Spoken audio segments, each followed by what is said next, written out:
Bonsoir. Bonsoir à toutes et à tous. D'abord, je demande nos chers invités sur la scène, vous pouvez vous installer. Comme ça, je suis pas tout seul ici.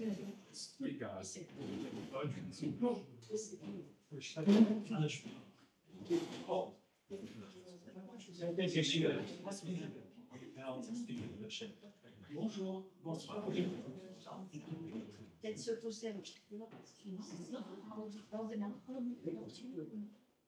y a un éléphant dans la salle. En ce moment, les politiques en disent régulièrement ça, hein, par rapport à quelqu'un qui, quelque part, fait de l'ombre. C'est souvent Trump. Et voilà. On s'arrête là-dessus.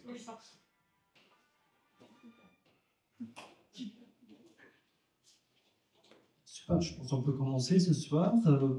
Bonsoir à toutes et à tous et bienvenue à notre dialogue franco-allemand sur le thème « Construire l'avenir ensemble ». Je m'appelle Maurice Toxé, je suis le président de l'association Cap sur l'Allemagne. Ici à Saint-Malo, c'est l'association franco-allemande à Saint-Malo. Je suis très ravi de vous accompagner tout au long de cette soirée.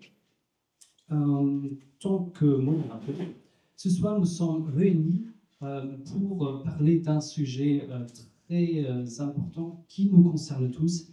C'est en tout cas le dialogue franco-allemand.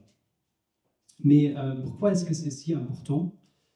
Parce que la France et l'Allemagne, c'est les moteurs de l'Europe.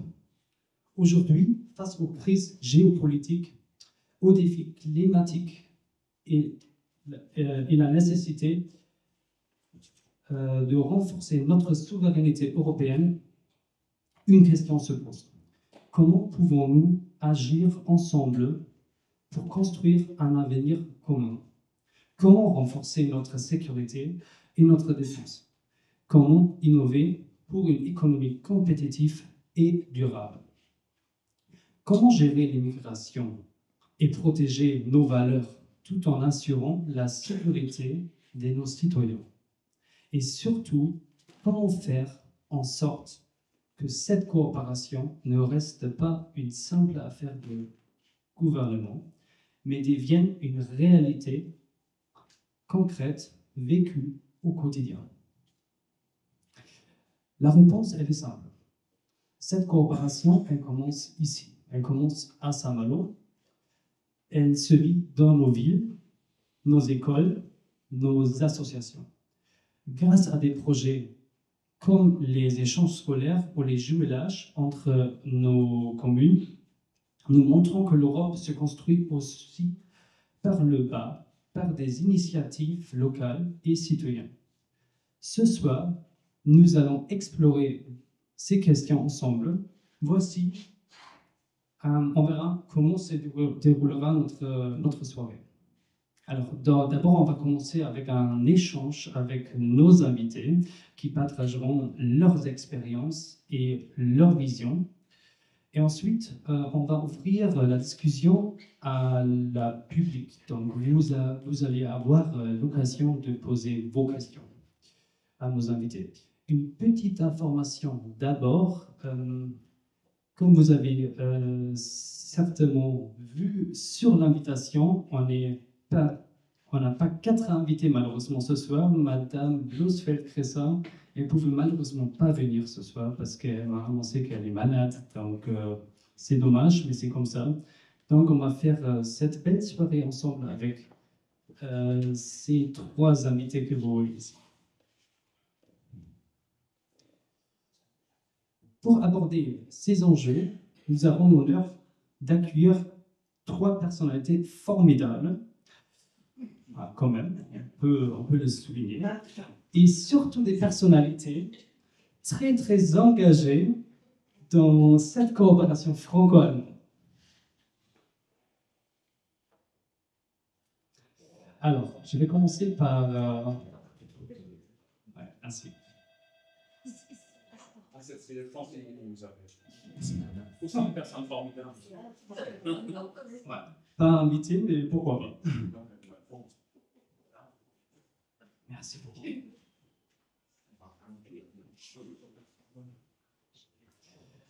Alors, j'ai l'honneur de commencer avec Madame Sylvie Robin. Sylvie, elle est professeure certifiée d'allemand au lycée Jacques Cartier ici à Saint-Malo. Elle a participé à son premier échange scolaire quand elle était en 4e, tu m'as dit ça, entre sa ville de Lorient et Ludwigshafen am Rhein. Et je vais aussi vous dire, c'est un jumelage qui a été construit, mis en place il y a longtemps. Je peux pas plus. En 63. 63. Déjà, vous avez aussi un microphone disponible. Oui, et il faut cliquer là-dessus. Normalement, il faut. Normalement, ça fonctionne. Oui, ça fonctionne. C'est en 63, de toute façon. 63. C'était un des tout premiers jumelages. Attends, on va réguler encore. Oui, ça marche. Normalement, ça va. Ah oui, bon, voilà, je ne vais pas manger du con quand même. Voilà, c'est bon. C'était en 63. Donc on voit déjà que les jumelages, c'était, je pense, c'était un des jumelages même qui a été mis en place avant le traité de l'Élysée. Juste au moment du traité de l'Élysée, parce que Lorient a beaucoup souffert, a été détruite à 90%. Parce qu'il y avait la poche qu'on appelait la poche de l'Orient, les nazis avaient construit ce qui reste c'était dans la voie sous-marine, elle reste toujours, et il y a eu la volonté d'essayer de passer par-delà les cicatrices de la guerre, par-delà les inimitiés réciproques et de nouer des liens. Et donc Ludwigshafen et Lorient ont très vite établi un jumelage dont mon père a été président pendant quelques années, puisqu'il était probablement aussi. Voilà. Et il vit toujours d'ailleurs. Il est toujours germaniste. Non, mais on voit, il y a quand même beaucoup de connexions et c'est très intéressant. Peut-être on va encore aborder ce point un peu plus tard dans la soirée, parce qu'on peut quand même dire que la ville de Lorient a subi une histoire similaire, hein, comme la ville de Saint-Malo après la guerre, pendant la Seconde Guerre mondiale. Et quand même, ils ont réalisé un jumelage assez tôt. Voilà. Juste pour dire que, entre autres, il y a eu des projets que vous connaissez peut-être aussi de l'entreprise Linde qui a fait plonger, a aidé financièrement et avec les bouteilles pour plonger dans des équipes franco-allemandes pour retrouver des épaves et faire tout un documentaire là-dessus. Il y a plein de choses qui se sont faites heureusement après pour le rapprochement. Merci Philippe. Je vais quand même encore continuer avec ta présentation, chère Sylvie. Alors après ta licence, tu as été assistante à Ludwigshafen. Tu ne m'as pas précisé dans quel métier, je te laisse faire ça plus tard si tu souhaites le faire. Et depuis, elle a participé en tant qu'organisatrice à de nombreux échanges au gré de ses affections.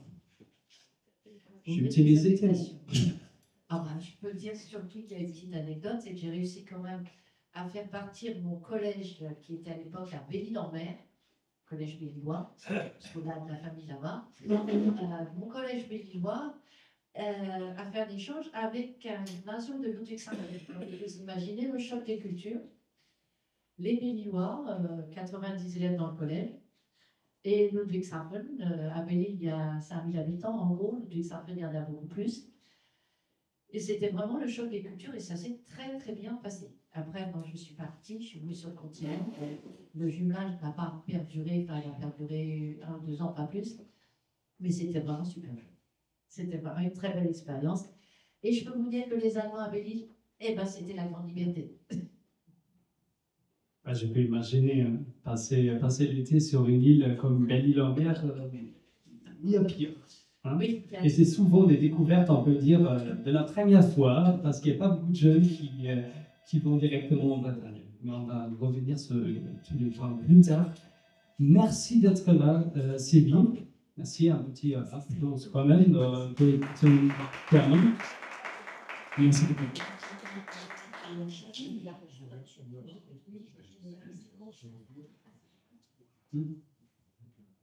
Alors, on va passer à Monsieur Philippe Menke. Alors, Philippe est de la nationalité française, mais également allemande.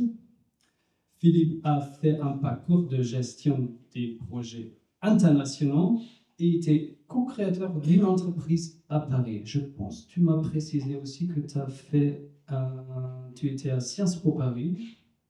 Donc, tu as fait, je pense, tu étais à la fac de droit. Je suis juriste allemand international et après j'ai fait un 3e cycle à Sciences Po Paris en relations internationales et j'ai eu la chance, comme j'ai déjà 64 ans, c'est-à-dire ça date déjà un peu, d'avoir eu entre autres Alfred Grosser comme professeur que vous connaissez sûrement, spécialiste de la Ve République mais surtout des relations franco-allemandes. Et que j'ai vu aussi en privé par la suite, et on en parlera sûrement. Il y a quelque chose qui est important dans les relations humaines en général et franco-allemandes. On peut mettre des robots comme on veut, mais ça reste quand même toujours humain, et il y a des personnalités qui vont faire avancer les choses ou pas. Et on ne va pas s'arrêter uniquement sur des personnalités comme Merz et Scholz, mais surtout dans les jumelages, on voit ça la même chose. Il suffit qu'il y ait 2-3 personnes qui sont actifs et des deux côtés, il y a des belles choses qui peuvent arriver, mais on en parle. Oui, merci Philippe, tout à fait, on va en parler encore plus en détail plus tard. Mais juste pour terminer aussi, tu as accompagné pas mal les entreprises dans leur développement, en particulier entre la France et l'Allemagne. Tu es également professeur d'éco-gestion à l'INSA Rennes. J'ai fait des vacations et maintenant, depuis 62 ans, il y avait un appel d'offres et je me suis dit, j'avais commencé à enseigner à la Sorbonne quand j'avais 26 ans et j'avais arrêté parce que j'aimais bien enseigner, j'adorais les étudiants, mais j'avais peur de ce que j'avais vu de politico-administratif dans ces grands trucs, et je suis allé, ce qu'on appelle méchamment en France souvent, ou un peu avec un petit sourire, dans l'économie marchande, c'est-à-dire je fais du fric, comme voilà. Et en fin de compte, j'ai surtout accompagné des beaux projets. Et là, en fin de compte, il y avait 24 candidats. Et à 62 ans, j'ai réalisé un peu, pour la fin de mon cheminement professionnel, mon rêve. Et j'étais justement en cours avec des jeunes de 4e année, Master 1, cet après-midi. Et je leur apporte toujours quelque chose, je dis toujours il faut m'enrichir aussi. Alors voilà, vous connaissez ça. Quand on a une belle classe devant soi, on peut la nommer, ben là ils peuvent sortir 100% de nous. S'ils sont comme ça, à l'INSA Rennes, j'ai plutôt beaucoup de chance. Et surtout aussi, je pense à la Sciences Po Rennes, même. On s'est rencontrés à l'époque, ça fait aussi demandé de faire une fois une année un cours et voilà. C'est notre petite histoire, notre petite anecdote, comment on a fait. Et donc je suis très reconnaissant. On peut dire ça, tout à fait. Non mais principalement, tu es là parce que tu es très très impliqué dans le monde associatif, surtout avec un focus franco-allemand. Donc actuellement, tu peux toujours corriger, mais actuellement, tu es le président de la FAFA pour l'Europe en Bretagne, voilà. Vice-président FIFA Bretagne, FAFA Bretagne. FIFA, c'est une autre association, mais on va pas parler de FIFA, c'est ça. On a des avions privés. Ça, c'est un autre sujet, donc on va pas parler de la FIFA ce soir. Tu es vice-président de la CAFA Rennes-Bretagne et également vice-président de la FAFA au niveau national. Oui. Ouais. C'est ma femme qui a une FAFA.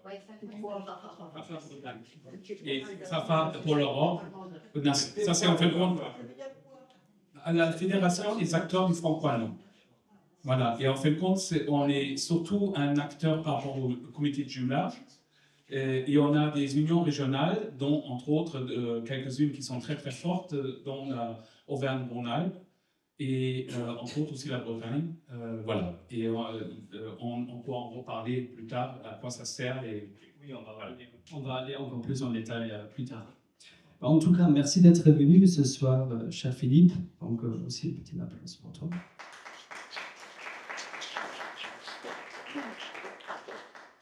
Et last but not least, Ulf Schmidt. Il est d'origine allemande, un très bon électricien, j'ai entendu. Oui. électricien toujours. Oui. Tu m'as dit, tu m'as dit assez cher, mais tu travailles très bien. Donc, Je vais corriger les propos tout de suite. Je n'ai pas le droit de faire, je parle le rapide, mais je suis un électricien et je suis disponible. Très bien, on va vous donner le numéro après cette soirée. Il a vécu 5 ans en Espagne et habite en Bretagne depuis 2006. Donc ça se voit, notre Ulf, il est un Européen par conviction. Il est très engagé dans les jumelages. Surtout, il a une belle histoire pour le jumelage entre la ville de Assigné et Wartendonk. Donc, tu vas nous expliquer un peu plus plus tard. Donc, ça date depuis 2017, dont tu as travaillé 3 ans en tant que président. Tu as présidé. Tout à fait. J'étais pendant 3 ans président de ce comité de jumelage qui a cette année 45 ans. 45 ans, déjà. Personnellement, je considère que je suis un accident du parcours dans la vie de ce jumelage parce que avant, quand on a un président allemand du côté français, alors quand je rencontrais mes homologues en Allemagne, je ne savais jamais sur quel pied danser parce que je suis les Français, on a signé, je suis l'Allemand, donc c'est un peu inhabituel. Je préfère largement que ce soit vraiment une initiative de jumelage qui sont portées du côté allemand par les Allemands, du côté français par les Français. Et on verra tout à l'heure sur la vie d'un jumelage, aussi sur peut-être un phénomène un peu d'essoufflement et sur les pistes, comment on peut insuffler un nouvel élan au jumelage qui existait depuis longtemps. Merci beaucoup. Et juste pour le dire aussi, tu es le vice-président de la FAFA, sous FAFA bretagne, Non, en collaboration avec notre cher Philippe. On parle aussi en économie de sous-traitants. En Allemagne, ça n'existe pas. On a des partenaires. Voilà. Il n'y a pas sous-sous. Il n'y a pas les... On est ensemble. J'essaie de faire en sorte que ce soit un peu sous le contrôle de Philippe. C'est lui le président. Oui, parfois, c'est aussi bien d'avoir pouvoir donner la responsabilité à quelqu'un d'autre. Oui, je comprends. Non, mais en tout cas, merci aussi, Ulf, d'être venu ce soir. Et puis, vous avez peut-être vu que j'ai un petit message à passer. Voilà. Donc, pour ceux qui n'auraient pas vu encore, voilà, merci beaucoup, monsieur Bill. Voilà. Pour ceux et celles qui aiment bien la bière et la choucroute. Et la choucroute. Et la bonne humeur et les bretzels et tout ça. Donc, j'avais dit ça bien avant à Maurice, que nous organisons, depuis un certain temps d'ailleurs, un Oktoberfest qui a lieu demain soir à Signé. Il nous reste des places. Et il fera moins chaud demain soir, ce qui fait que pour la choucroute, ça ira mieux que les 28 degrés. Il fera soif quand même. Est-ce que tu peux me permettre de faire une petite correction sur le plat? Parce que la choucroute, pour moi, ça fait pas très bavarois. Alors, moi, je me bats depuis des années contre la choucroute pendant les fêtes des bières. Mais on me fait comprendre qu'en France, quand on dit fête de la bière, ça rime avec choucroute. Donc on ne va pas se battre contre les gueulards. Avant. Voilà. Mon comité d'organisation m'a fait comprendre qu'il ne faut pas changer une formule qui gagne. Donc on a fait ça il y a 2 ans la première fois. C'était comme ça. On a un très bon traiteur de Saint-Grégoire, la taverne de Saint-Grégoire, qui nous fait la choucroute. Elle est excellente. Vous voulez que je dise, donc on l'accepte. Voilà. Ceux qui n'aiment pas la choucroute, il y aura aussi d'autres mais à côté. Mais surtout, même musicien bavarois, c'est qui ont un accent plus fort que le mien, qui font de la musique bavaroise. Donc, et ça dure 6 heures, il faut pouvoir vous supporter. Vous êtes bien. Et je peux dire que si vous y allez, vous avez de la chance parce que j'ai vu aujourd'hui un article à l'Oktoberfest de Munich. Il y a des steaks à 229 € et je pense que voilà, toi, avec ta choucroute, ça sera beaucoup mieux. c'est beaucoup moins cher et ça sera très très bon. Alors, pour ceux qui ont fait la fête de la musique à Munich, il faut quand même signaler qu'ils sont dans les tentes, c'est plutôt précaire. Chez nous, c'est dans le triptyque, c'est une salle polyvalente avec un toit en dur. On va pas se m'envoler. Les villes, c'est chauffé, c'est beaucoup mieux. Et puis à Munich, il semblerait qu'ils ont les jetons. Parce qu'ils savent qu'à signer un fait de la bière qui fait tabac, donc à se rapprocher. Je pense qu'on ne va pas ouvrir cette bataille ce soir. Donc, bien évidemment, la fête de la bière à signer. Bière breton, produits locaux. On prend la formule, on la détourne à la bretonne. Très bien. Vous apprenez alors, ça c'est la culture allemande. Merci d'être venu. Non, petite blague. On va commencer avec la première question. Je vais commencer par toi, Philippe. Oui. Et du coup, tu nous as déjà dit parlé un peu de la FAFA, mais dans ta position en tant que président de la FAFA bretagne, tu vas m'avoir corrigé, et vice-président de la FAFA, comment tu vois le rôle déjà de ces associations sur aussi le niveau national, mais régional? Peut-être tu peux faire un petit lien pour nous aussi, je ne sais pas, avec les ambassades, tu n'as pas peut-être moins travaillé, mais peut-être reprendre un peu ce point, parce que Madame Blossfeldt-Cressan, elle peut être avec nous ce soir, et nous expliquer un peu plus déjà des deux associations, qu'est-ce que vous faites, et pourquoi c'est si important pour la coopération franco-allemande. On est ici plutôt dans un cadre non professionnel, c'est pour ça que je vais commencer avec le CAFA Rennes-Bretagne, le club d'affaires franco-allemand Rennes-Bretagne, parce que je vais pas perdre trop de... Voilà, je ne vais pas trop en parler. Après, vous pouvez poser des questions, et je m'étendrai un tout petit peu plus sur la FAFA, mais tu m'arrêtes.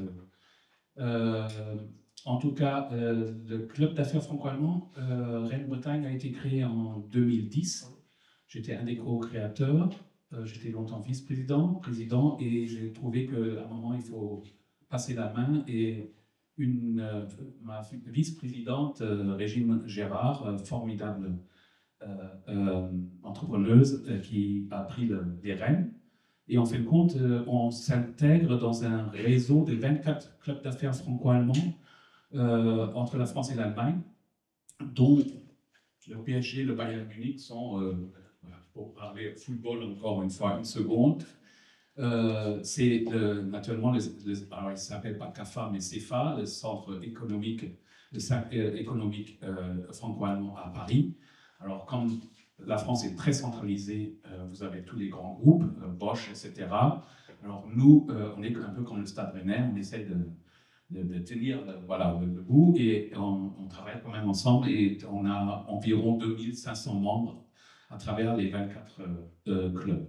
Il y a un deuxième grand club, c'est Berlin, et sinon il y a un congrès des CAFA à Hambourg cette année. Il y a toujours une rencontre annuelle dans un pays et dans l'autre. On avait justement il y a 2 ans une très très belle rencontre à Strasbourg. Alors là, on vit le franco-allemand, comme je dis souvent, le franco-allemand se vit différemment en Bretagne que dans la Sarre ou en Alsace. Mais il vit aussi, mais voilà, il faut travailler différemment, mais on se retrouve sur pas mal de points communs. La fédération des acteurs, ça s'appelait d'abord la fédération des associations franco-allemandes pendant très longtemps, et on a changé en acteurs parce que justement, on voulait ouvrir aussi vers d'autres acteurs du franco-allemand, par exemple, entre autres, aussi économique, aussi mais pas que des comités de jumelage, pas seulement des associations, pour ouvrir et de travailler un peu d'une façon transversale. Je pourrais revenir après, parce que sinon ça va être long, sur quelque chose qu'on a commencé à mettre en place il y a à peu près 1 an et demi, qui s'appelle les pôles de synergie franco-allemand, où on travaille entre autres avec le ministère de l'Éducation, c'est pour promouvoir la culture allemande et l'apprentissage de la langue. On travaille beaucoup avec l'ADF et son pendant en Allemagne, l'ADF. C'est les acronymes en français, c'est toujours difficile, mais Association des enseignants de l'allemand en France. Et vous savez que c'est en perte de vitesse, et on essaye justement d'essayer de mettre des acteurs ensemble sur des territoires donnés pour pouvoir promouvoir l'allemand et le français de l'autre côté, mais nous, ça nous intéresse de le faire pour l'allemand. Du côté national, tu parlais d'ambassade, on est un peu de la tête de pont par rapport à tout ce qui est, alors peut-être la Fédération des acteurs franco-allemands tu parlais beaucoup comment dire, d'armement, de défense, de migration, etc. Moi, j'ai parlé à un moment de Merz et de Scholz, et on parlait souvent des couples.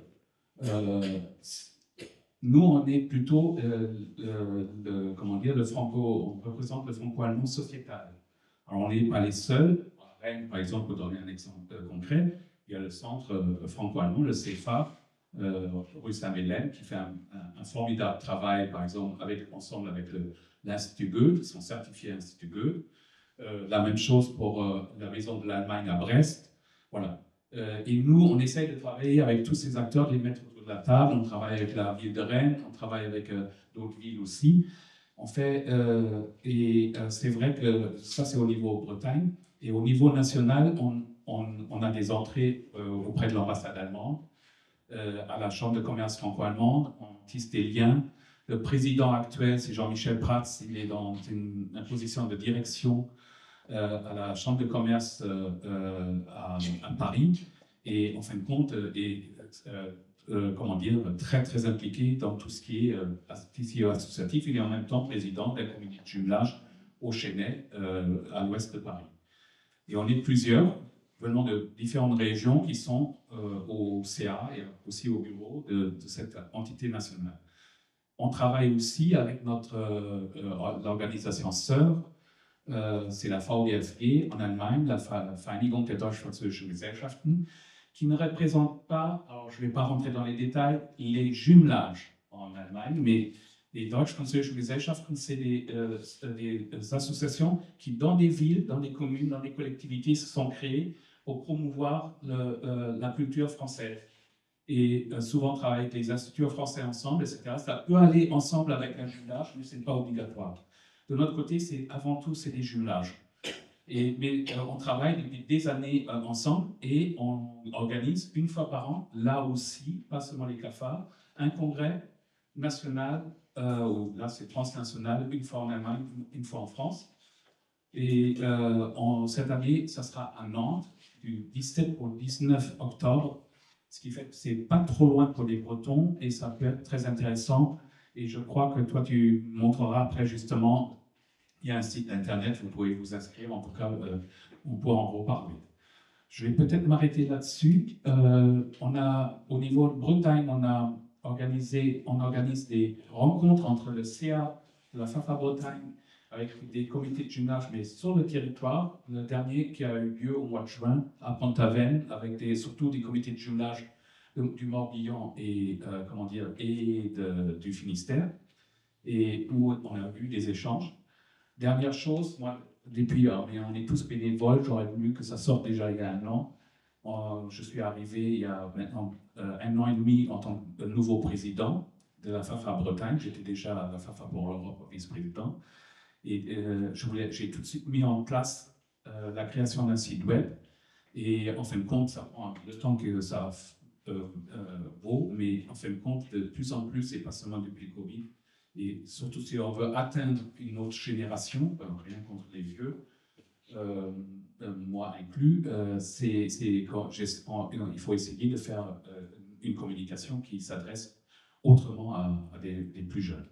Alors, il y a tout un plan de communication aussi par rapport aux réseaux sociaux. Et celui qui est en charge, il est au bureau, et Ulf le connaît très bien. Et en fin de compte, c'est Antoine Roule, il a maintenant 23 ans. Et en fin de compte, il a fait une formation en communication institutionnelle, et il s'était intéressé à l'Allemagne par le comité de jumelage de Noyelles-sur-Vilaine, où il a grandi. Mais il est un peu entre Noyelles et Paris, et en fin de compte, là, il y a un tout petit peu la nouvelle génération qui arrive, et il est vraiment très, très, très motivé. Dernière chose, justement, je dis avec Wolf Schmidt, on est une belle équipe au bureau, et je ne sais pas pour lui lancer des fleurs, mais Wolf s'occupe de projets moi, je ne suis pas trop mauvais dans la mise en relation, dans le côté intellectuel, etc. Par contre, pour mettre des projets en marche, pas seulement l'Opéra Fest, mais un camp de jeunes, etc., il me dépasse de loin et je te remercie pour tout le travail. Merci, merci Philippe, et je peux confirmer que la collaboration ensemble, le travail ensemble avec vous, c'est très très agréable parce qu'il est maintenant aussi notre représentant pour un potentiel jumelage entre Saint-Malo et Stralsund. De toute façon, c'est lui qui s'occupe de tout ça et il est mon contact. Donc, il peut nous dire un peu plus de ça, peut-être encore plus tard.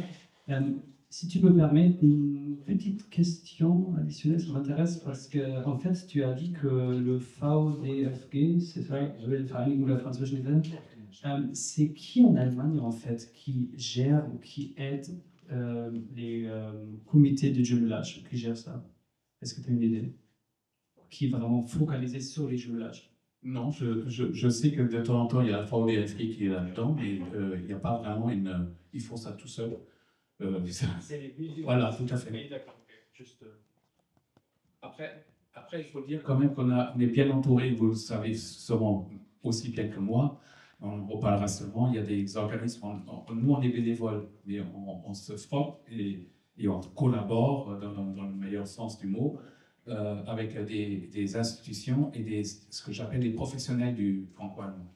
Alors vous avez des très bons professionnels du franco-allemand, vous avez d'autres qui vont juste bonne place, mais normalement, ils sont très motivés quand même. S'ils sont arrivés là, que ce soit à l'OFAGE, l'Office franco-allemand de la jeunesse, ou que ce soit au Fonds citoyen franco-allemand, et vous trouvez là aussi, et ça, par exemple, c'est des partenaires aussi pour les jumelages en France. Une dernière chose, comme tu m'as redonné, il y a un film, plus un documentaire que vous avez peut-être déjà aperçu sur Arte, sur la rencontre privée au 58 entre Adenauer et De Gaulle, qui est absolument merveilleux. Et on voit par exemple que certains dont on entend parler de temps en temps dans les livres d'histoire, mais Yvonne De Gaulle est extrêmement bien jouée par l'actrice, mais surtout on sent toute la finesse derrière le général. Et la même chose pour l'assistant de chef de cabinet de Adenauer. Et il y a un documentaire aussi sur ce. Et vraiment, pourquoi je le dis? Parce que c'est quand même important de toujours repenser, que ce soit dans le petit, entre guillemets, entre des jumelages, ce que j'avais dit déjà avant, ou dans le grand, ça dépend quand même énormément des personnes qui se rencontrent et qui ont envie de construire quelque chose ensemble. Et désolé pour le petit point que j'ai fait au début en nommant le président américain. C'est pour moi le contraire de ce que j'imagine et ce qu'on a vu dans le franco-allemand qui a fonctionné après la guerre. Juste pour dire que mes parents ma mère est française, mon père est allemand. Ils sont mariés en 1960 à Sainte-Clotilde à Paris. Ce qui était plus difficile, c'était pas français-allemand parce que les deux familles ça allait, mais du côté français, ils adoraient la musique classique, Schubert, etc. allemand, même s'ils avaient souffert pendant la guerre. Et c'était de trouver un aumônier qui les marie à Sainte-Clotilde, parce que mon père était protestant et ma mère catholique. Et c'était même presque plus difficile de démonter. Et finalement, ma mère qui avait fait Sciences Po aussi, c'était l'aumônier de Sciences Po qui était prêt à faire marier dans une église catholique un protestant allemand avec une catholique française. Voilà, et je suis nourri de ça. Dernière chose, j'ai 3 sœurs qui sont nées aussi de ça. Moi, je suis l'aîné. J'ai une à Vienne, une à Berne et une en Allemagne. Voilà, je couvre tous les pays germans influencés. Merci Philippe. Et petite anecdote, moi je suis pas catholique, je suis un protestant né et grandi en Bavière. Donc c'était pas toujours facile non plus, même dans la génération des années 90. Donc je peux très bien comprendre, surtout en Allemagne. Parfois c'est toujours une petite barrière.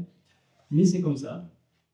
En tout cas, très intéressant. Et comme tu disais, comme on a déjà commencé à construire le passé ensemble entre la France et l'Allemagne, notre thème d'aujourd'hui, c'est construire aussi l'avenir ensemble. Et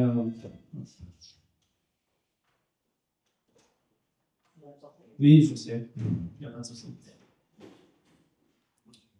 Et on est convaincu que la meilleure façon de construire un lien direct dans un autre pays, c'est mettre en place un jumelage. Un jumelage, c'est quelque chose de concret. On va avoir des contacts directs des familles avec lesquelles on peut créer des relations, des histoires ensemble.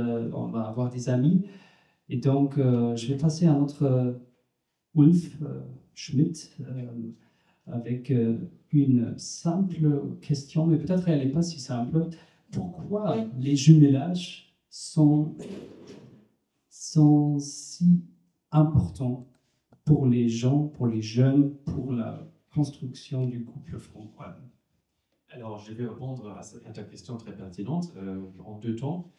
C'est vrai qu'il y a d'abord la perspective vraiment de ville à ville. C'est forcément déjà un couple qui va se trouver. Donc, on est dans ce processus ici à Saint-Malo. Hein. Donc, c'est un peu le sujet c'est le feu rouge qui nous accompagne ce soir. Donc là, il y a souvent, c'est le fou de hasard. Hein. Ça peut être un contact personnel qui prend son envol. Et ça va être par la suite institutionnalisé. C'est d'ailleurs que je vais raconter l'histoire de notre jumelage, sur quoi ça repose. Et ça peut être aussi tout simplement quelque chose qui se joue à niveau administratif, et c'est souvent le cas pour les grandes villes. Hein. Là, c'est loin d'être le fruit de hasard. C'est quand on parle aujourd'hui d'un possible jumelage entre Saint-Malo et Strasbourg, ce sont 2 villes avec un rayonnement régional très important pour l'État national. Et donc là, tout de suite, on est dans une autre catégorie de rapprochement. Hein. Donc il faut bien se rendre compte de la subtilité et aussi presque de la délicatesse diplomatique qu'il faut mettre en œuvre pour orchestrer ça. Pour revenir à la perspective des simples citoyens que nous sommes, citoyens français, on va plutôt on va peut-être plutôt partie de la ville de Saint-Malo, un loin d'abord, peut-être les Français éventuellement, c'est ça? Non, je les vends un peu, pardon. Mais voilà, c'est une question d'identité régionale. Et donc, pour te dire quelle est l'importance de ces jumelages à ce niveau-là, c'est que aujourd'hui, c'est vrai qu'on voyage plus simplement, mais mettons un petit peu quelques décennies en arrière, on n'avait pas cette facilité de voyager. Et avoir un jumelage avec une ville à l'étranger, c'était plus dans la catégorie de l'événementiel. Donc c'était quelque chose qui rassemblait beaucoup, qui fascinait beaucoup. On avait les moyens de voyager et d'aller au contact d'une population de l'autre côté qui, certes, ne maîtrisait pas forcément, il y avait toujours cette barrière à la langue. Mais avec l'expérience que j'ai de notre propre jumelage, je peux dire que la langue, bien sûr, c'est qu'on est tous là pour inciter aussi l'apprentissage de langue de l'autre, mais la langue ne règle pas tout. Et ce n'est pas non plus une condition préalable. On peut très bien amis, et on a des exemples très touchants de notre jumelage. On a des couples d'amis, du côté français et allemand, qui sont amis depuis 40 ans, qui parlent pas la langue de l'autre. Quand on voit ça, je trouve qu'en tant que jumelage, en tant qu'acteur bénévole, on est à l'aboutissement de son œuvre. C'est ça ce qu'on veut établir. C'est qu'au-delà d'une barrière culturelle ou de langue, que les gens se rapprochent. Donc, pour fermer cette parenthèse-là, je dirais que, heureusement, depuis le traité des idées et tous ces efforts qui ont été faits de rapprochement entre les deux nations, on peut, je crois, arriver facilement au constat qu'aujourd'hui, la langue franco-allemande, ce n'est pas quelque chose qui est créé du haut, c'est quelque chose qui a pris vie tout seul. Aujourd'hui, l'amitié franco-allemande est entre les mains de la société civile, et c'est tant mieux parce que il se trouve qu'aujourd'hui, on a un chancelier qui semble être très ouvert vers la France, qui s'entend bien avec le président français. Le couple précédent était moins fructueux, semble-t-il, et donc je me suis toujours heureux de me dire que c'est heureusement pas uniquement entre les mains de nos dirigeants, sinon c'est aussi très très fortement entre les mains de la société civile de faire œuvrer, de faire fonctionner ce rapprochement, et les jumelages sont une clé à cela. C'est aussi parce qu'ils sont capables de créer vraiment des liens d'un territoire à un autre territoire sans forcément passer par la capitale, l'autre capitale, et que ça redescend, et des fois on peut attendre que les choses se passent. Donc les jumelages peuvent être très très pertinents et des vecteurs de communication et d'établissement de liens très précieux dans ce jeu entre les deux sociétés civiles. Et bien, donc l'autre regard, c'est plus un regard de l'extérieur, c'est-à-dire, donc puisqu'on parle, je disais ça à l'instant, d'un rapprochement entre les villes de Saint-Malo et de Strasbourg, quand on assiste à la naissance d'un jumelage, je trouve ça formidable. Avec Philippe, on a plutôt la tâche d'accompagner les jumelages existants. Il est plutôt rare qu'on voit la naissance d'un jumelage. Donc ça, on trouve ça bien sûr très très passionnant. C'est pour ça que vous l'avez dit tout à l'heure, puisqu'on se partage un peu les tâches avec Philippe. Ça fait déjà 15 ans ou quelque chose comme ça, un jumelage sur ce niveau des lignes. C'est juste. Oui. D'accord. Donc en tout cas, ce que je voulais dire, c'est qu'au sein de la FAFA, on accompagne les jumelages existants, on accompagne bien entendu ce rapprochement entre Strasbourg et Saint-Malo. Et donc, je pense que, prenons l'exemple de la ville de Rennes, qui est jumelée avec la ville d'Erlangen en Bavière. C'est un jumelage qui est vieux, hein, Philippe. Je ne connais pas exactement. On a arrêté les 60 ans voilà. l'automne dernier. Et ce qui est intéressant, c'est que justement, ça fait des petits. En Bavière aussi, souvent en francophonie, justement, parce que là, et en francophonie, il y a pas mal de protestants. C'est le côté en Bavière où il y a des protestants. Et en fin de compte, c'est pour ça que, par exemple, moi je viens de passer, ils sont avec Bayersdorf, c'est à quelques kilomètres d'Erlangen. Voilà, ça fait des bébés derrière. Comme ça, on pouvait mutualiser aussi des fois de charges, etc. Voilà. Je prends cet exemple pour illustrer quelque chose. C'est vrai que 60 ans de jumelage Rennes-Erlangen, bon, c'est vrai, c'est une longue histoire d'amitié. Et il se trouve dans la 60e année de l'existence, côté Rennes, ils ont malheureusement pris la décision de se dissoudre. Ça aussi, ça arrive. C'est l'Amérique qui a repris les. Voilà, donc l'association qui existe depuis longue date à Rennes, elle n'avait plus de renouveau. Les porteurs de projet, ils étaient fatigués d'exercer leur fonction, donc ils ont préféré de fermer la boutique. Ça aussi, ça existe. Ça fait partie d'un cycle de vie. Juste pour dire qu'il y a quand même, et je reviendrai là-dessus, un jumelage, c'est aussi beaucoup de projets. Et en fin de compte, entre la ville de Rennes et Erlangen, il y a multiples projets entre des écoles, entre des artistes, dans le social. Le maire de Erlangen est venu plusieurs fois déjà à Rennes, ce qui veut dire que le comité de jumelage n'existe plus comme association, mais le jumelage lui-même, le rapport entre les deux villes qui a été construit existe encore. Mais tu as tout à fait raison de dire que c'est dommage, parce qu'il y a beaucoup de jumelages qui vieillissent, et en fait, derrière, il n'y a personne qui suit. Alors, je reprends mon commentaire. C'est que je vais dire, parce qu'on a des villes de toutes les tailles, d'accord? Assigny, c'est tout petit, c'est à côté de Rennes. Donc, on a un jumelage plutôt vivant, plutôt dynamique, qui lui aussi a du mal à survivre, mais qui fait des actions ponctuellement. Voilà, le Oktoberfest, donc on est quand même très engagé là-dedans. Alors, quand on passe à la catégorie au-dessus, c'est-à-dire des villes comme Rennes, avec comme la ville de Saint-Malo, qui s'engage virtuellement avec Strasbourg, il y a tout un symbolique. Et ça, il ne faut pas perdre de vue. C'est-à-dire que ce sont bien des villes qui sont jumelées, mais c'est souvent des acteurs de la société civile derrière qui font le boulot, quand même. Alors, si ces acteurs sont plus là, ça se vide un peu de son sens. C'est ça ce que je veux dire. C'est-à-dire que c'est très, très important, justement, d'accompagner une volonté éventuelle d'une ville de faire un jumelage avec une autre ville, parce que voilà, ça matche bien, parce qu'ils ont à peu près le même profil, c'est plutôt bien, voilà, c'est toujours bien parti, mais il faut quand même du monde derrière qui fait vivre ce jumelage. Et souvent, les villes font le choix de confier ces tâches à une association. Ils font ça par envie propre, et c'est pour X raisons, c'est qu'il y a les bons sens derrière, mais de toute façon, dans les grandes villes, souvent, on observe cette tendance d'une forme de désertification, c'est-à-dire que la chose se désanonymise un peu, ça devient quelque chose d'institutionnel, et ça, c'est quelque chose qu'il faut déjà comprendre, il faut analyser, il faut éventuellement trouver un remède pour redynamiser ce jumelage qui semble devenir un peu institutionnel.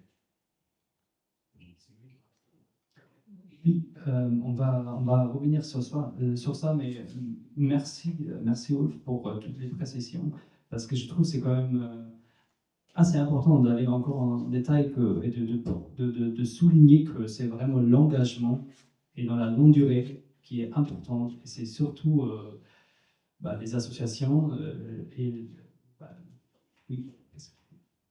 Je vais justement parler de ces associations et des créations de comités de jumelage. Quand vous interrogez des gens qui ont créé il y a 50 ans, 40 ans ou 60 ans, ce n'était pas obligatoirement des gens qui étaient tout de suite avec un regard franco-allemand, parlaient même pas, comme tu l'as dit, allemand, mais c'était cette envie de rencontrer l'autre. Et ça pouvait être, par exemple, des sapeurs-pompiers qui avaient fait une action avec des sapeurs-pompiers d'une autre école en Allemagne. Ça pouvait être, par exemple, à Saint-Brieuc, je crois que c'était les judokas, c'était le sport qui a drainé ça au début. Et en fait de compte, c'est de là que doit venir soit le projet, soit il doit être entretenu par la suite, même si ça a été initié par les institutions politiques, c'est-à-dire les mairies. Et on va trouver dans l'organisation des comités de jumelage et dans les jumelages des formes très très différentes, soit très très proches de la mairie, soit ça va être une association qui a un droit ou des possibilités quelques subventions de la mairie. Ça peut être aussi certains problèmes, c'est-à-dire vous étiez très proche de la mairie, ça change de couleur politique, et en fin de compte, le nouveau maire ou la nouvelle maire pense que tous ceux qui ont travaillé avec l'autre maire sont un peu, voilà, ils sont copains, ils ont fait des voyages en Allemagne, et j'ai connu des situations en Bretagne où il fallait intervenir, voilà, je ne vais pas rentrer dans les détails, et essayer de racoler les morceaux. Ça peut prendre alors des formes très différentes. Il faut parler de l'avenir, de Stralsund et Saint-Malo. Ce qui est important, c'est que naturellement, les mairies soient vraiment impliquées, accompagnent, encadrent ça, mais sans la volonté, et tu en parleras, tu as des contacts, vous avez des contacts, il y a déjà des contacts établis, sans cette envie de la société civile, je dis ça d'une façon générale, que ce soit les écoles, que ce soit le sport, etc., ça va pas être quelque chose de vivant. Et il faut que ça marche ensemble, après, dans chaque ville, dans chaque comité de jumelage, de voir si 50-50% ou 40-60% et qui est impliqué. Et ça, c'est, je pense que ça qu'il faudra vraiment faire attention. Excuse-moi, est-ce que je peux dire une petite chose? Mais je pense au contraire, moi si c'était moi qui menais, je pense que tout le monde pourrait déjà intervenir tout de suite, on n'est pas là pour faire des monologues. Oui, ça marche. Il faut arrêter d'avoir du temps. C'est bon. Plus proche de la bouche. Alors moi je voulais vous parler parce que pour compléter juste ce que vous venez de dire, qui est très juste, effectivement, il y a 50 ans, il y avait des comités de jumelage qui sont là depuis 50 ans. Et justement, il y a 50 ans, ça veut dire que les gens, ils sont 50 ans de plus. Il ne faut pas oublier ça parce que c'est ça qui ne se renouvelle pas assez. Moi, j'ai habité Guilsbecq pendant un certain temps et c'était un comité de jumelage qui fonctionnait très très bien. J'ai habité depuis longtemps, mais je m'aperçois que ce sont toujours les mêmes personnes qui sont là, et du coup, on peut dire que c'est, enfin, je vais pas dire qu'ils meurent, mais qui ne se renouvellent pas. Et si on veut que ça se renouvelle, il faut que ça se reflète tout le temps avec toutes les générations. Mais tout de suite, je ne sais pas. Alors, c'est ce que j'avais essayé de donner avec l'exemple d'Antoine Riou, de 23 ans, qui n'est pas seulement membre de la FAFA Bretagne, mais qui est devenu vraiment membre du bureau, très vite. On s'efforce à ça, et ça doit être le travail aussi dans les comités de jumelage. Par contre, il faut être quand même aussi, comment dire, il faut être clairvoyance là-dessus. Il n'y a pas seulement le Covid qui est passé par là, mais il y a une façon de communiquer ensemble, que ce soit sur Instagram ou d'autres réseaux, de se retrouver entre les deux pays dans une certaine génération différemment que d'aller aller à une réunion présentielle, écouter, make parler, etc. Et il faut trouver des nouvelles actions, entre autres avec la FAFA pour l'Europe, déjà au congrès à Saint-Brieuc et d'autres. On a essayé de mettre la transition énergétique, climat, parce que c'est des choses qui intéressent les deux côtés, mais surtout aussi les jeunes. Il faut trouver des sujets qui intéressent aussi les jeunes. Il faut les écouter, il faut qu'ils amènent aussi ces sujets. Et c'est quelque chose qui me semble vraiment important. Sérieusement, c'est quelque chose qu'on essaie de faire, mais ce n'est pas une mince affaire. Dernière chose, Ulf en avait parlé un peu, c'était la rencontre d'habitants d'une commune en France avec une collectivité en Allemagne. Il y a des amitiés qui sont créées, même si on ne parlait pas la langue. On habitait chez l'habitant. C'est de plus en plus difficile de trouver des gens qui vont ouvrir leur maison pour loger des gens. C'est dans ce genre de petits problèmes que résident après il y a les grandes idées. Et comme l'avait très bien dit Ulf, quand vous interrogez les gens, c'était souvent aussi dans les petites communes ou moyennes communes où on gagnait bien sa vie, mais on ne faisait pas maintenant du tourisme aux Maldives, etc. C'était le moment, une fois par an ou tous les 2 ans, d'être en car ensemble, à un prix raisonnable, de pouvoir aller à l'étranger, de découvrir une nouvelle culture, et en plus, année par année, dans cette nouvelle culture, des amis. Et c'était quelque chose qui plaisait. Et ça, aujourd'hui, il y a une génération de mes enfants, etc., qui fonctionne souvent différemment dans la rencontre de l'international, de voyage, etc. J'ai plusieurs idées, on essaie de voir pas mal de choses. Entre autres, Sylvie pourrait peut-être dire quelque chose, comment sont les réactions des élèves quand ils vont là-bas ou quand ils viennent. Est-ce qu'il y a une suite là derrière ou pas voilà. Ce que je peux dire déjà, c'est que ça repose sur les personnes. Moi, je suis persuadée que les élèves, moi, je les emmène en échange. Et en échange, c'est pas en voyage scolaire, c'est en échange. C'est-à-dire que moi, je pars lundi prochain, dans 3 jours, avec 26 élèves du lycée Jacques Cartier, et on va chez les correspondants. On a déjà pris contact avec les correspondants, et ils connaissent leurs correspondants avant moi, parce que je reçois la liste, mais eux, ils sont déjà pris contact par WhatsApp. C'est la nouvelle génération qui...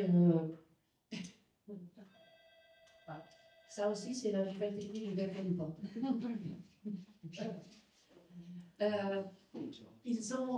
Quand on organise un échange comme ça, les élèves, ils ont l'impression qu'ils ont le monde entier dans leur téléphone portable. Du coup, ça leur fait peur d'y aller. C'est un peu ça. Quand j'ai commencé, moi j'avais 13 ans. Pour l'anecdote, je suis un tout produit de l'occupation française en Allemagne. Mes parents se sont connus au lycée français de Mayence. Voilà. Donc, ils ont le monde entier dans leur téléphone portable. Tout y est. Tout y est. On Google, on trouve un machin, un bidule. On a besoin de traduction, on a la tournure en allemand. Et puis quand on leur dit, on va aller en Allemagne, ah ben oui, mais on va aller à l'hôtel. Alors je dis dans l'allemand, on va aller voir des correspondants. Vous allez échanger, vous allez aller chez eux, vous allez les recevoir chez vous. Voilà. Vous allez partager un certain nombre de choses, donc on fait des fiches avec les goûts, les allergies, etc., etc. Avec les élèves, on remasterise les fiches tous les ans pour savoir ce qu'ils ont besoin de savoir, ce qu'ils veulent dire à leurs correspondants. Et puis après, avec mes collègues également, on s'y met. Ça prend un temps fou parce que c'est du bénévolat. Tout ce qu'on fait, nous, ça repose sur la base du bénévolat. Ça repose sur la base de l'énergie humaine qu'on a tous, car Madame Krause, quand elle m'a lancé là-dedans, puisque c'est Madame Krause qui m'a lancé là-dedans, en mai 2023, première vidéoconférence, et puis après c'était parti. Donc voilà. Et on est parti, donc on a reçu nos correspondants allemands en mai 2024, on est parti en septembre 2024, et puis là on part en septembre 2025. Et on recevra nos correspondants en mai-juin 2025. Voilà. Et pour vous dire, on a aussi, j'ai vu, on a aussi préparé quelques photos de l'échange scolaire 2024, donc on peut regarder ça plus tard, mais c'est Peter, tu as une question? Oui, je suis très étonné. Je suis en fait très étonné que Saint-Malo n'est pas déjà son jumelage. Enfin, si. Saint-Malo n'est pas une ville, c'est une république. Non. Mais c'est aussi. Non, mais combien même? Moi, je ferais pour 200 000 euros parce que c'est aussi pour ça que je me suis lancée là-dedans avec toute mon énergie, même si je pars à la retraite le 1er novembre quand même. Hein. Là, cette année. On m'a dit, ça revient, t'es dingue. 2 ans avant la retraite, tu fais un échange. Et moi, j'étais complètement frustrée, il faut être honnête. Je suis tombée dans les échanges quand j'étais petite, hein, quand j'avais 13 ans.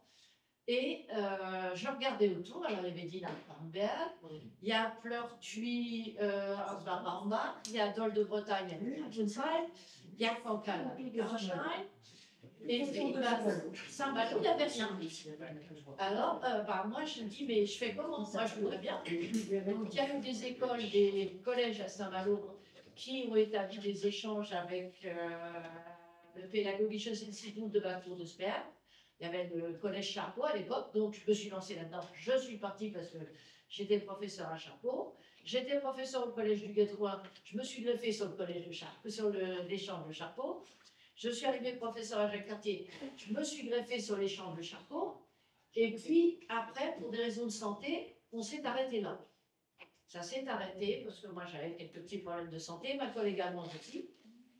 Et puis le Pédagogisches Institut regardait plutôt du côté de la Réunion comme pays francophone, c'était bien aussi. Et donc, moi, je me suis retrouvée à me dire, qu'est-ce que je fais? Et Madame Krauss a dit, j'ai eu Madame Mélan au téléphone, le Hansa Gymnasium de Stralsund cherche un établissement scolaire, est-ce que ça vous intéresse? Je n'ai pas réfléchi une demi-seconde et j'ai dit, bon, j'essaye et on y va. Voilà. C'est une histoire de personnes engagées. Merci. Voilà, et mes collègues allemands en face, Barbara Winkler et Jan Markus Leitlein, que je vais revoir d'ailleurs dans quelques jours, se sont engagés. On s'est très bien entendu. La collègue qui partage ça avec moi, Anne-Charlotte Rivaillon, qui est professeure d'anglais, qui parle peu allemand, pour les enfants un peu allemands, qui parlent très peu allemand, s'est engagée avec moi et on y va avec toute notre énergie, avec toute notre bonne humeur, avec tout notre enthousiasme pour emmener des ados du croix.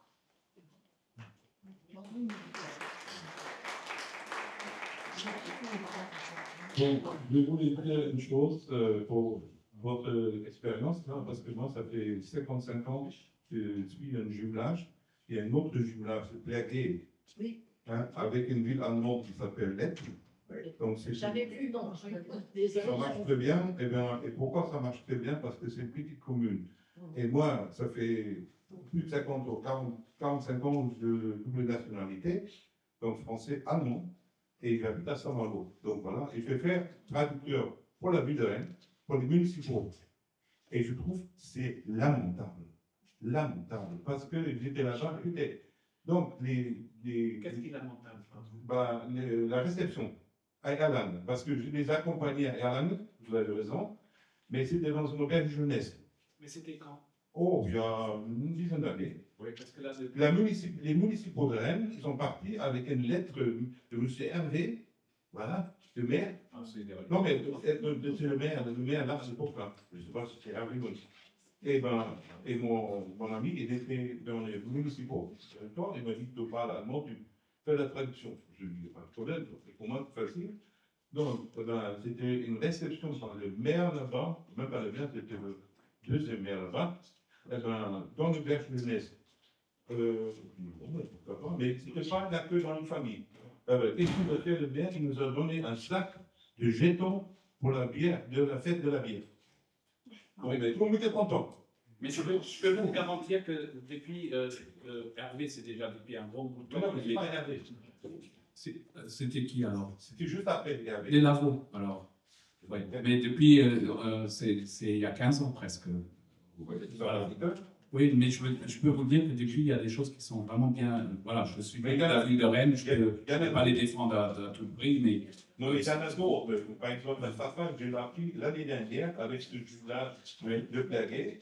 Voilà, je ne le connaissais pas avant, et j'étais dans la commission du jumelage de Plaguet. Oui. On a fait souvent des demandes de subventions à nos vaches. Oui. Et c'est une catastrophe. Une catastrophe Qu'est-ce qui est une catastrophe? Parce qu'ils préféraient des jumelages avec triple partie, c'est-à-dire franco-allemande et une troisième Ben, ville. dans ce cas-là, vous revenez vers moi, il n'y a aucun problème. On a, entre autres, à la FAFA pour l'Europe, on a Non, mais bien sûr. ce qui s'appelle la centrale ophage, et on aide des jumelages à faire des demandes. La même chose pour les fonds citoyens franco-allemands. On ne connaissait pas. Moi, je connaissais l'OFAC. On fait une demande de subvention Et là, à Bruxelles. je vous remercie de faire la pub pour nous, parce que c'est à ça qu'on sert. On a 2 fois. On a eu 2 fois. Mais bon, c'était une fois que ça passe, les échanges sont plus clairs quand ils sont dans une famille. Très bien. Bien sûr, indispensable. Voilà.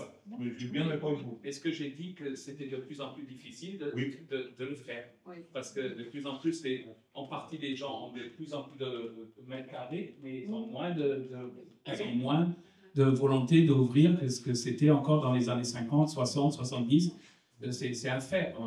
Avec tous les jumelages, vous pouvez. Après, il y a des jumelages où ça fonctionne encore, mais c'est quelque chose auquel il faut vraiment faire attention. Maintenant, c'est pas à ça que ça doit tenir. Il y a aussi des échanges qui se font, et c'est pas obligatoirement une auberge de jeunesse. Il y a des auberges de jeunesse qui sont en plus sympas, du moment que c'est bien encadré, qu'en plus il y a des accueils par les familles par ailleurs et qu'on dort seulement, c'est une histoire de couche-up. Après, il y a tous les variantes, mais je suis d'accord avec vous, pour rencontrer l'autre, le mieux, c'est quand même d'être dans la famille. Les gens familiales. Les gens familiales. Et on a eu une résonance tellement parce que TF1, ils sont venus, ils ont tourné un film sur toute la semaine de jumelage qu'on avait fait. On s'est déplacé souvent avec 2 cars. Donc ça veut dire sur plus de 100 personnes dans les familles. C'est une commune de 2500 habitants. Pour trouver le logement, c'est pas évident. Mais les gens, ils vont faire l'effort. Et maintenant, C'est exactement ce que la dame disait là. Les personnes, il y en a beaucoup qui sont décédés. Les amitiés, ils ont toujours jusqu'à la fin. Mais les jeunes qui sont derrière, ils n'ont pas forcément les mêmes amitiés. Voilà, ils ont d'autres idées. Donc, ça vit, mais plutôt private. Merci, Lita. Mais laisse-moi juste ajouter un petit point là-dessus, parce que, en fait, ça fait, je pense, ça fait 2 semaines, on était invités aussi à la réception des Starnbergois, je ne sais pas comment on dit en français, à Dinard, avec les jeunes des Starnberg, de toute façon. Et on a pu constater quand même qu'ils ont réussi de donner la barre à la jeune génération. Donc là, on a vu, par contre, à Dinard, ce n'est pas du tout la même situation. À Dinard, on a malheureusement toujours, après, ils sont très très motivés, mais quand même, c'est la même équipe depuis 20, 30 ans. C'est comme ça. Mais cette génération peut bien travailler aussi avec les jeunes, je vais dire maintenant, qui gèrent l'association à Dinard. Et quelque chose que j'ai pu constater également, c'est, parce que moi je viens de Starnberg, petite anecdote, mais quand j'ai fait l'échange scolaire il y a déjà aussi longtemps, c'était uniquement entre les écoles. Donc je pense que c'est un peu le cas classique. Donc j'étais hébergé chez une famille à Dinard et après eux ils étaient chez nous à Starnberg. Mais là, ce qu'on a vu, cette fois, ce n'était pas les champs scolaires, ils ont ramené les jeunes pompiers de Starnberg qui sont venus, ils ont fait quelque chose, je ne sais pas, avec des jeunes pompiers de Dinard. Et je trouve, c'est exactement ça les comités de jumelage. Bien sûr, le cas classique, c'est les... La musique, tout ça. Exactement. Les comités, pour moi... La musique, c'est international. Tout à fait. Parler la langue. Et mathématiques aussi, mais ça c'est moins fun, tout à fait.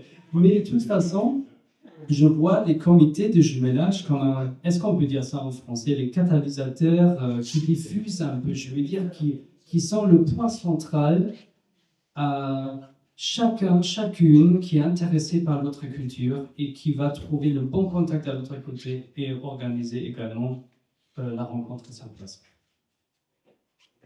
je crois qu'on peut se mettre d'accord sur le constat que dans certains jumelages qu'il y a eu ce renouvellement, dans d'autres pas, pour différentes raisons.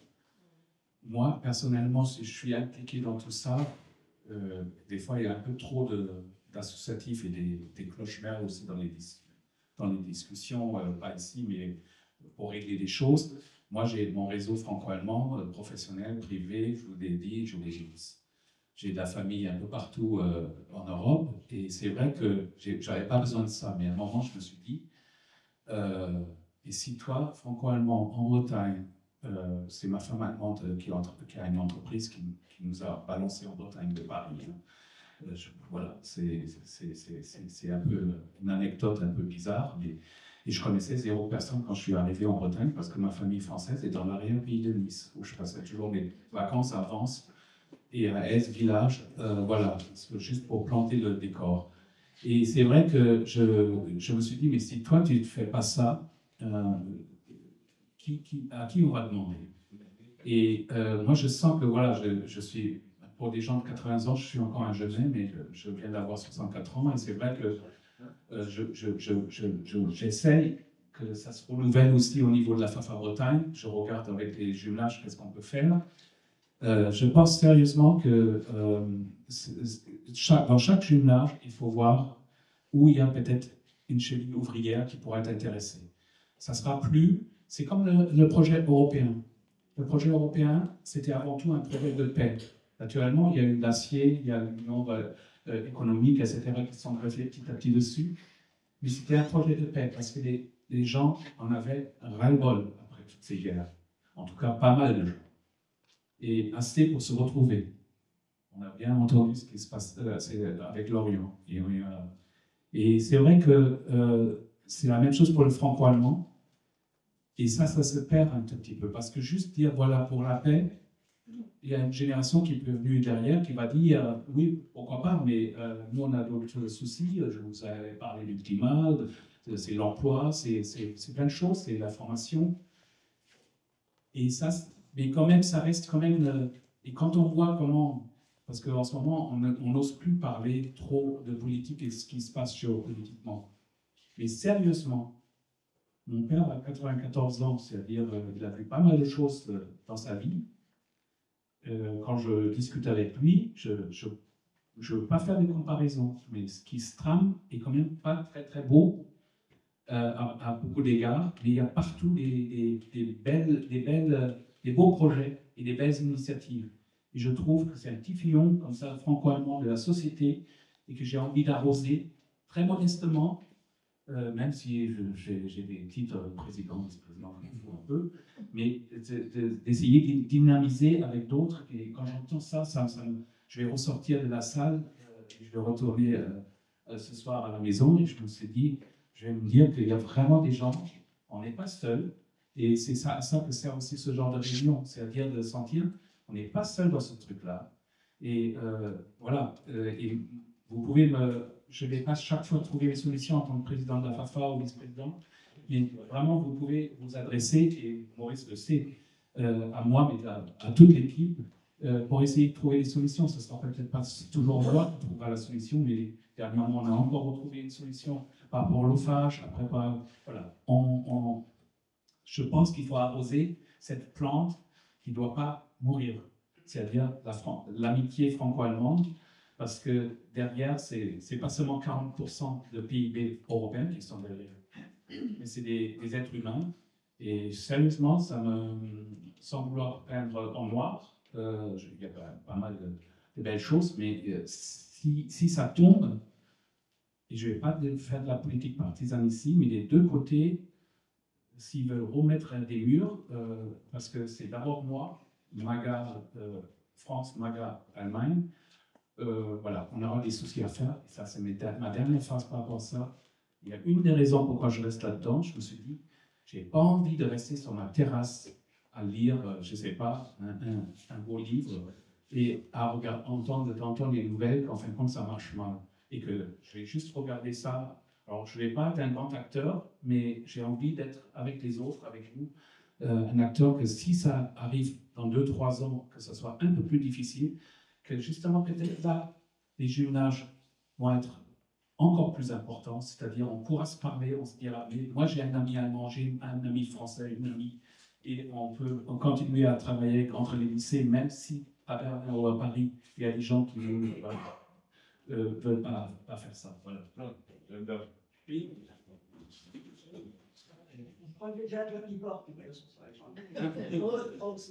On Marie-Madeleine Wissler. Bon, je suis Malvine depuis 10 ans et j'abonde dans le sens de monsieur. C'est la première ville, j'ai pas mal roulé ma bosse de mon grand âge, c'est la première ville dans laquelle j'habite, où il n'y a pas de jumelage. Et je me suis demandé pourquoi je me suis installée là. Parce que vraiment, s'il n'y en a pas, il y a toujours quelque chose qui me manquait. Bon, moi, j'étais professeur d'allemand pendant 40 ans. Donc, j'ai fait, comme Madame Robin, bon, des échanges tous les ans.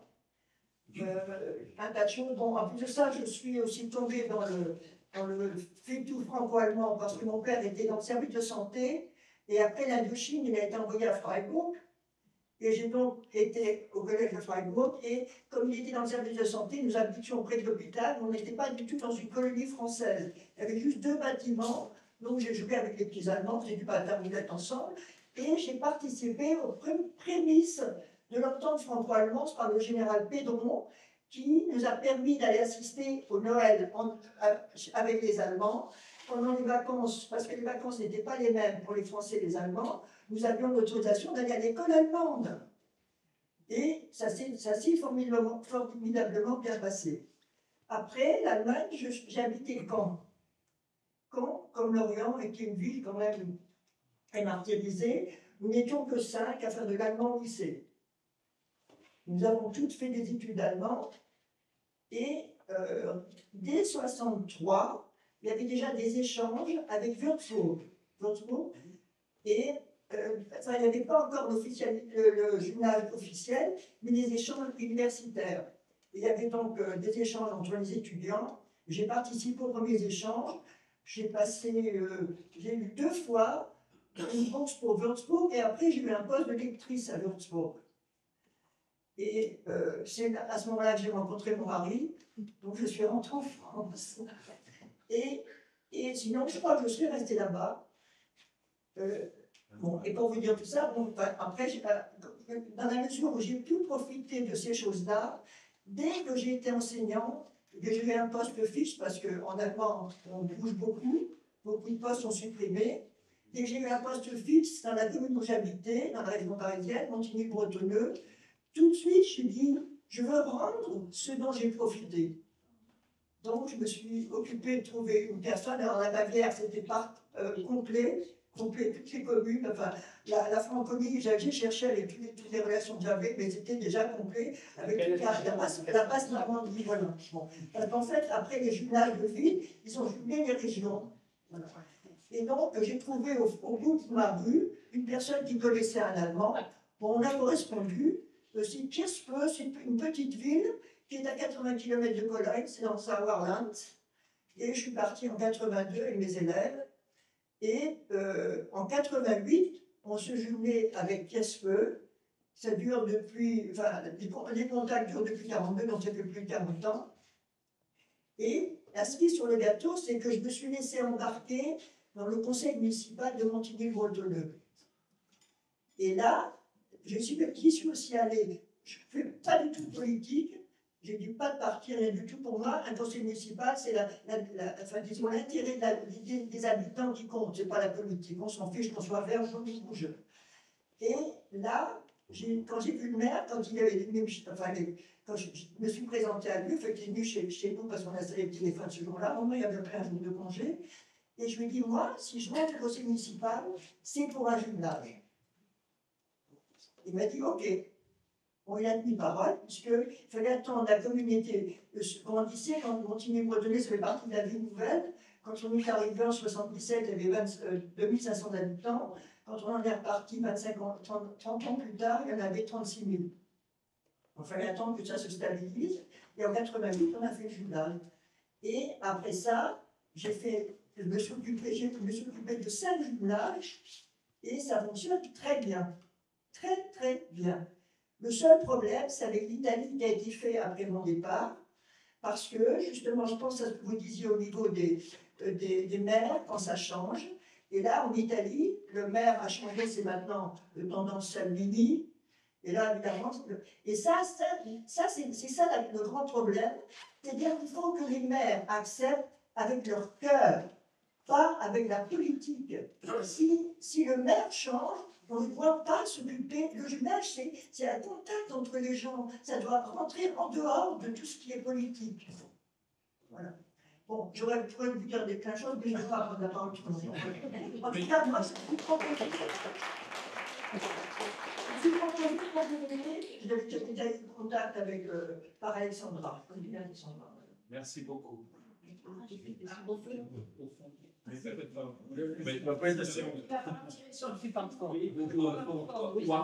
Avancer peut-être un peu, oui. On voit porte aussi.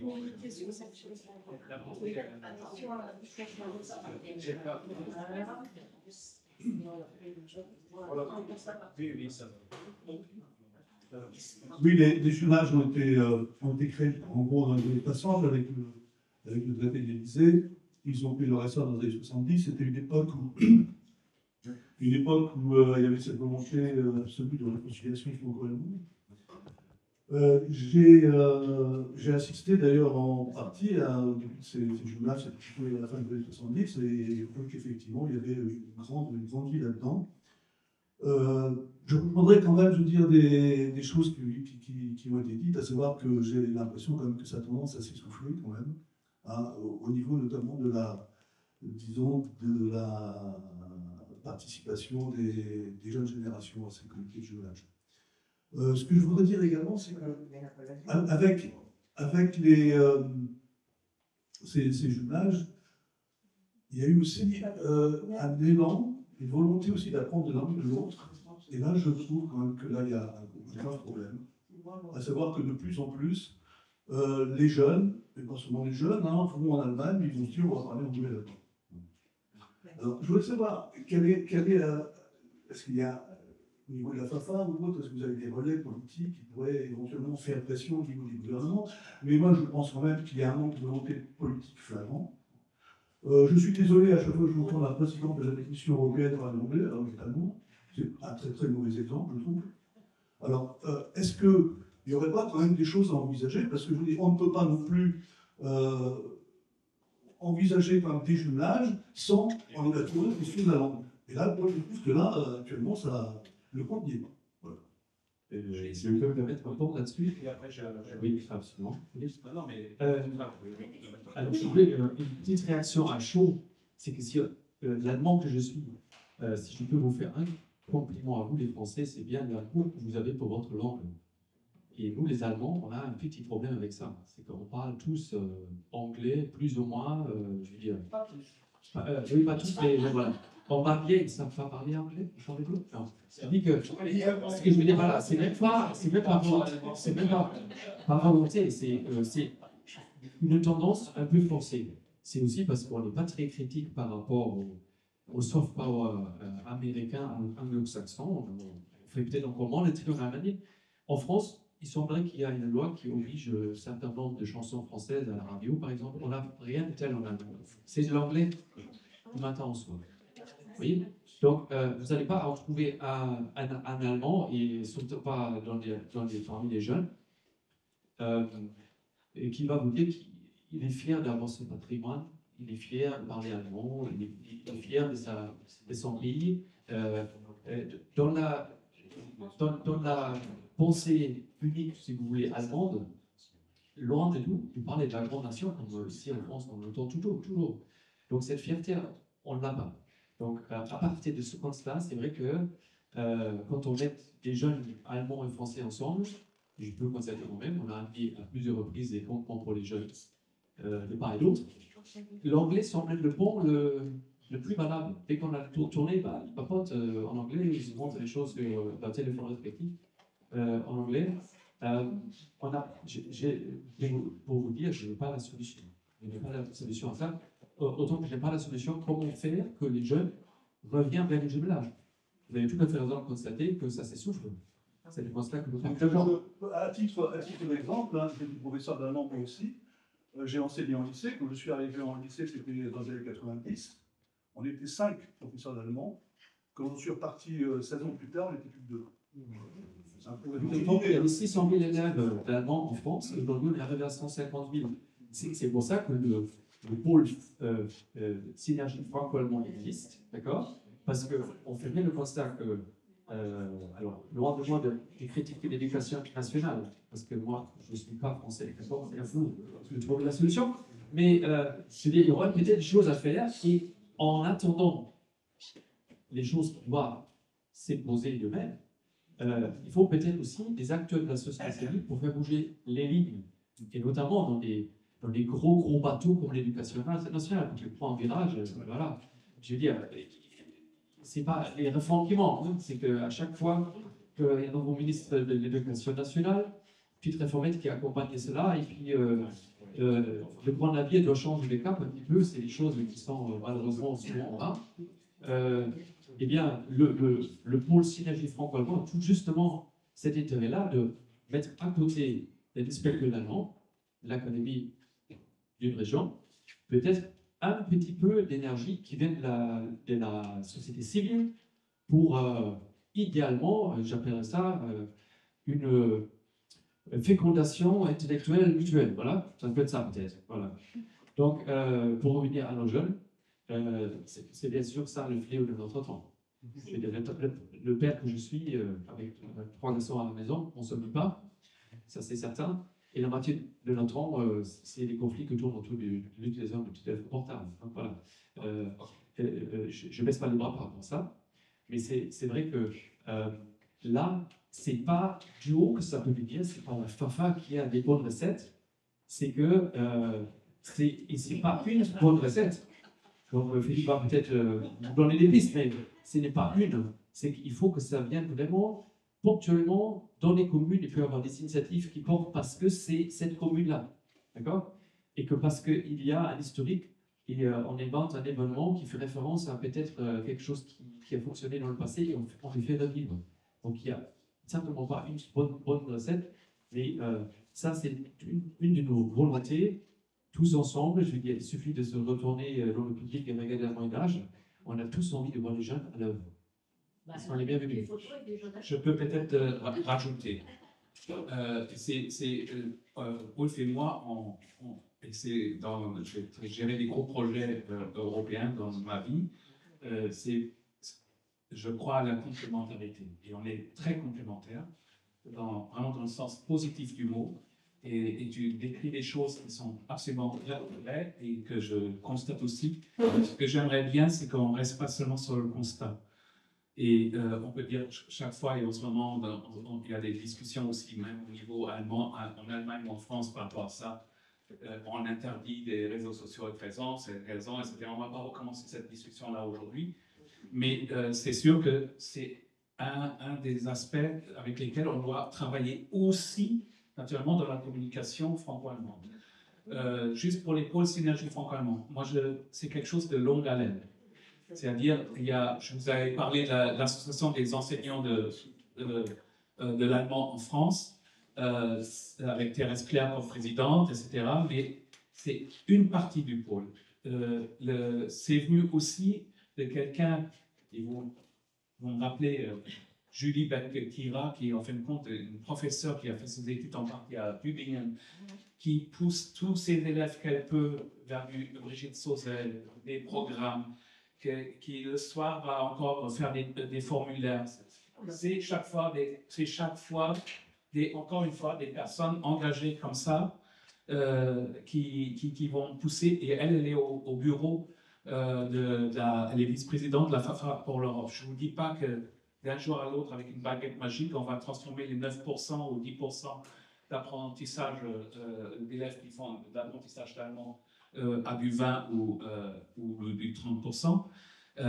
Et je suis tout à fait d'accord qu'on a le droit de faire de LV2 aussi à l'italien. C'est une très belle langue, même malgré sa vie. Mais que 80% fassent l'espagnol, ça me laisse régulièrement un tout petit peu bouche bée. Mais il y a des explications pour ça. Dans certaines régions de l'Allemagne, par exemple, le français se bat contre le latin parce que, soi-disant, c'est plus structuré et que c'est plus simple d'avoir une bonne note. Je referme la parenthèse. Voilà. Après, il y a la problématique de rentrer aussi dans les établissements scolaires pour pouvoir, entre guillemets, faire de la pub, pas dans le sens pour une langue.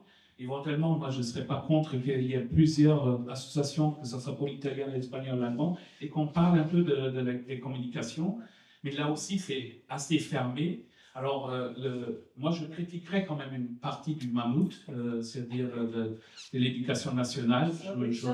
Il y a des gens formidables là-dedans. Par exemple, il y a un ancien IRP, inspecteur régional de pédagogie de l'allemand, Jonas Ehrer.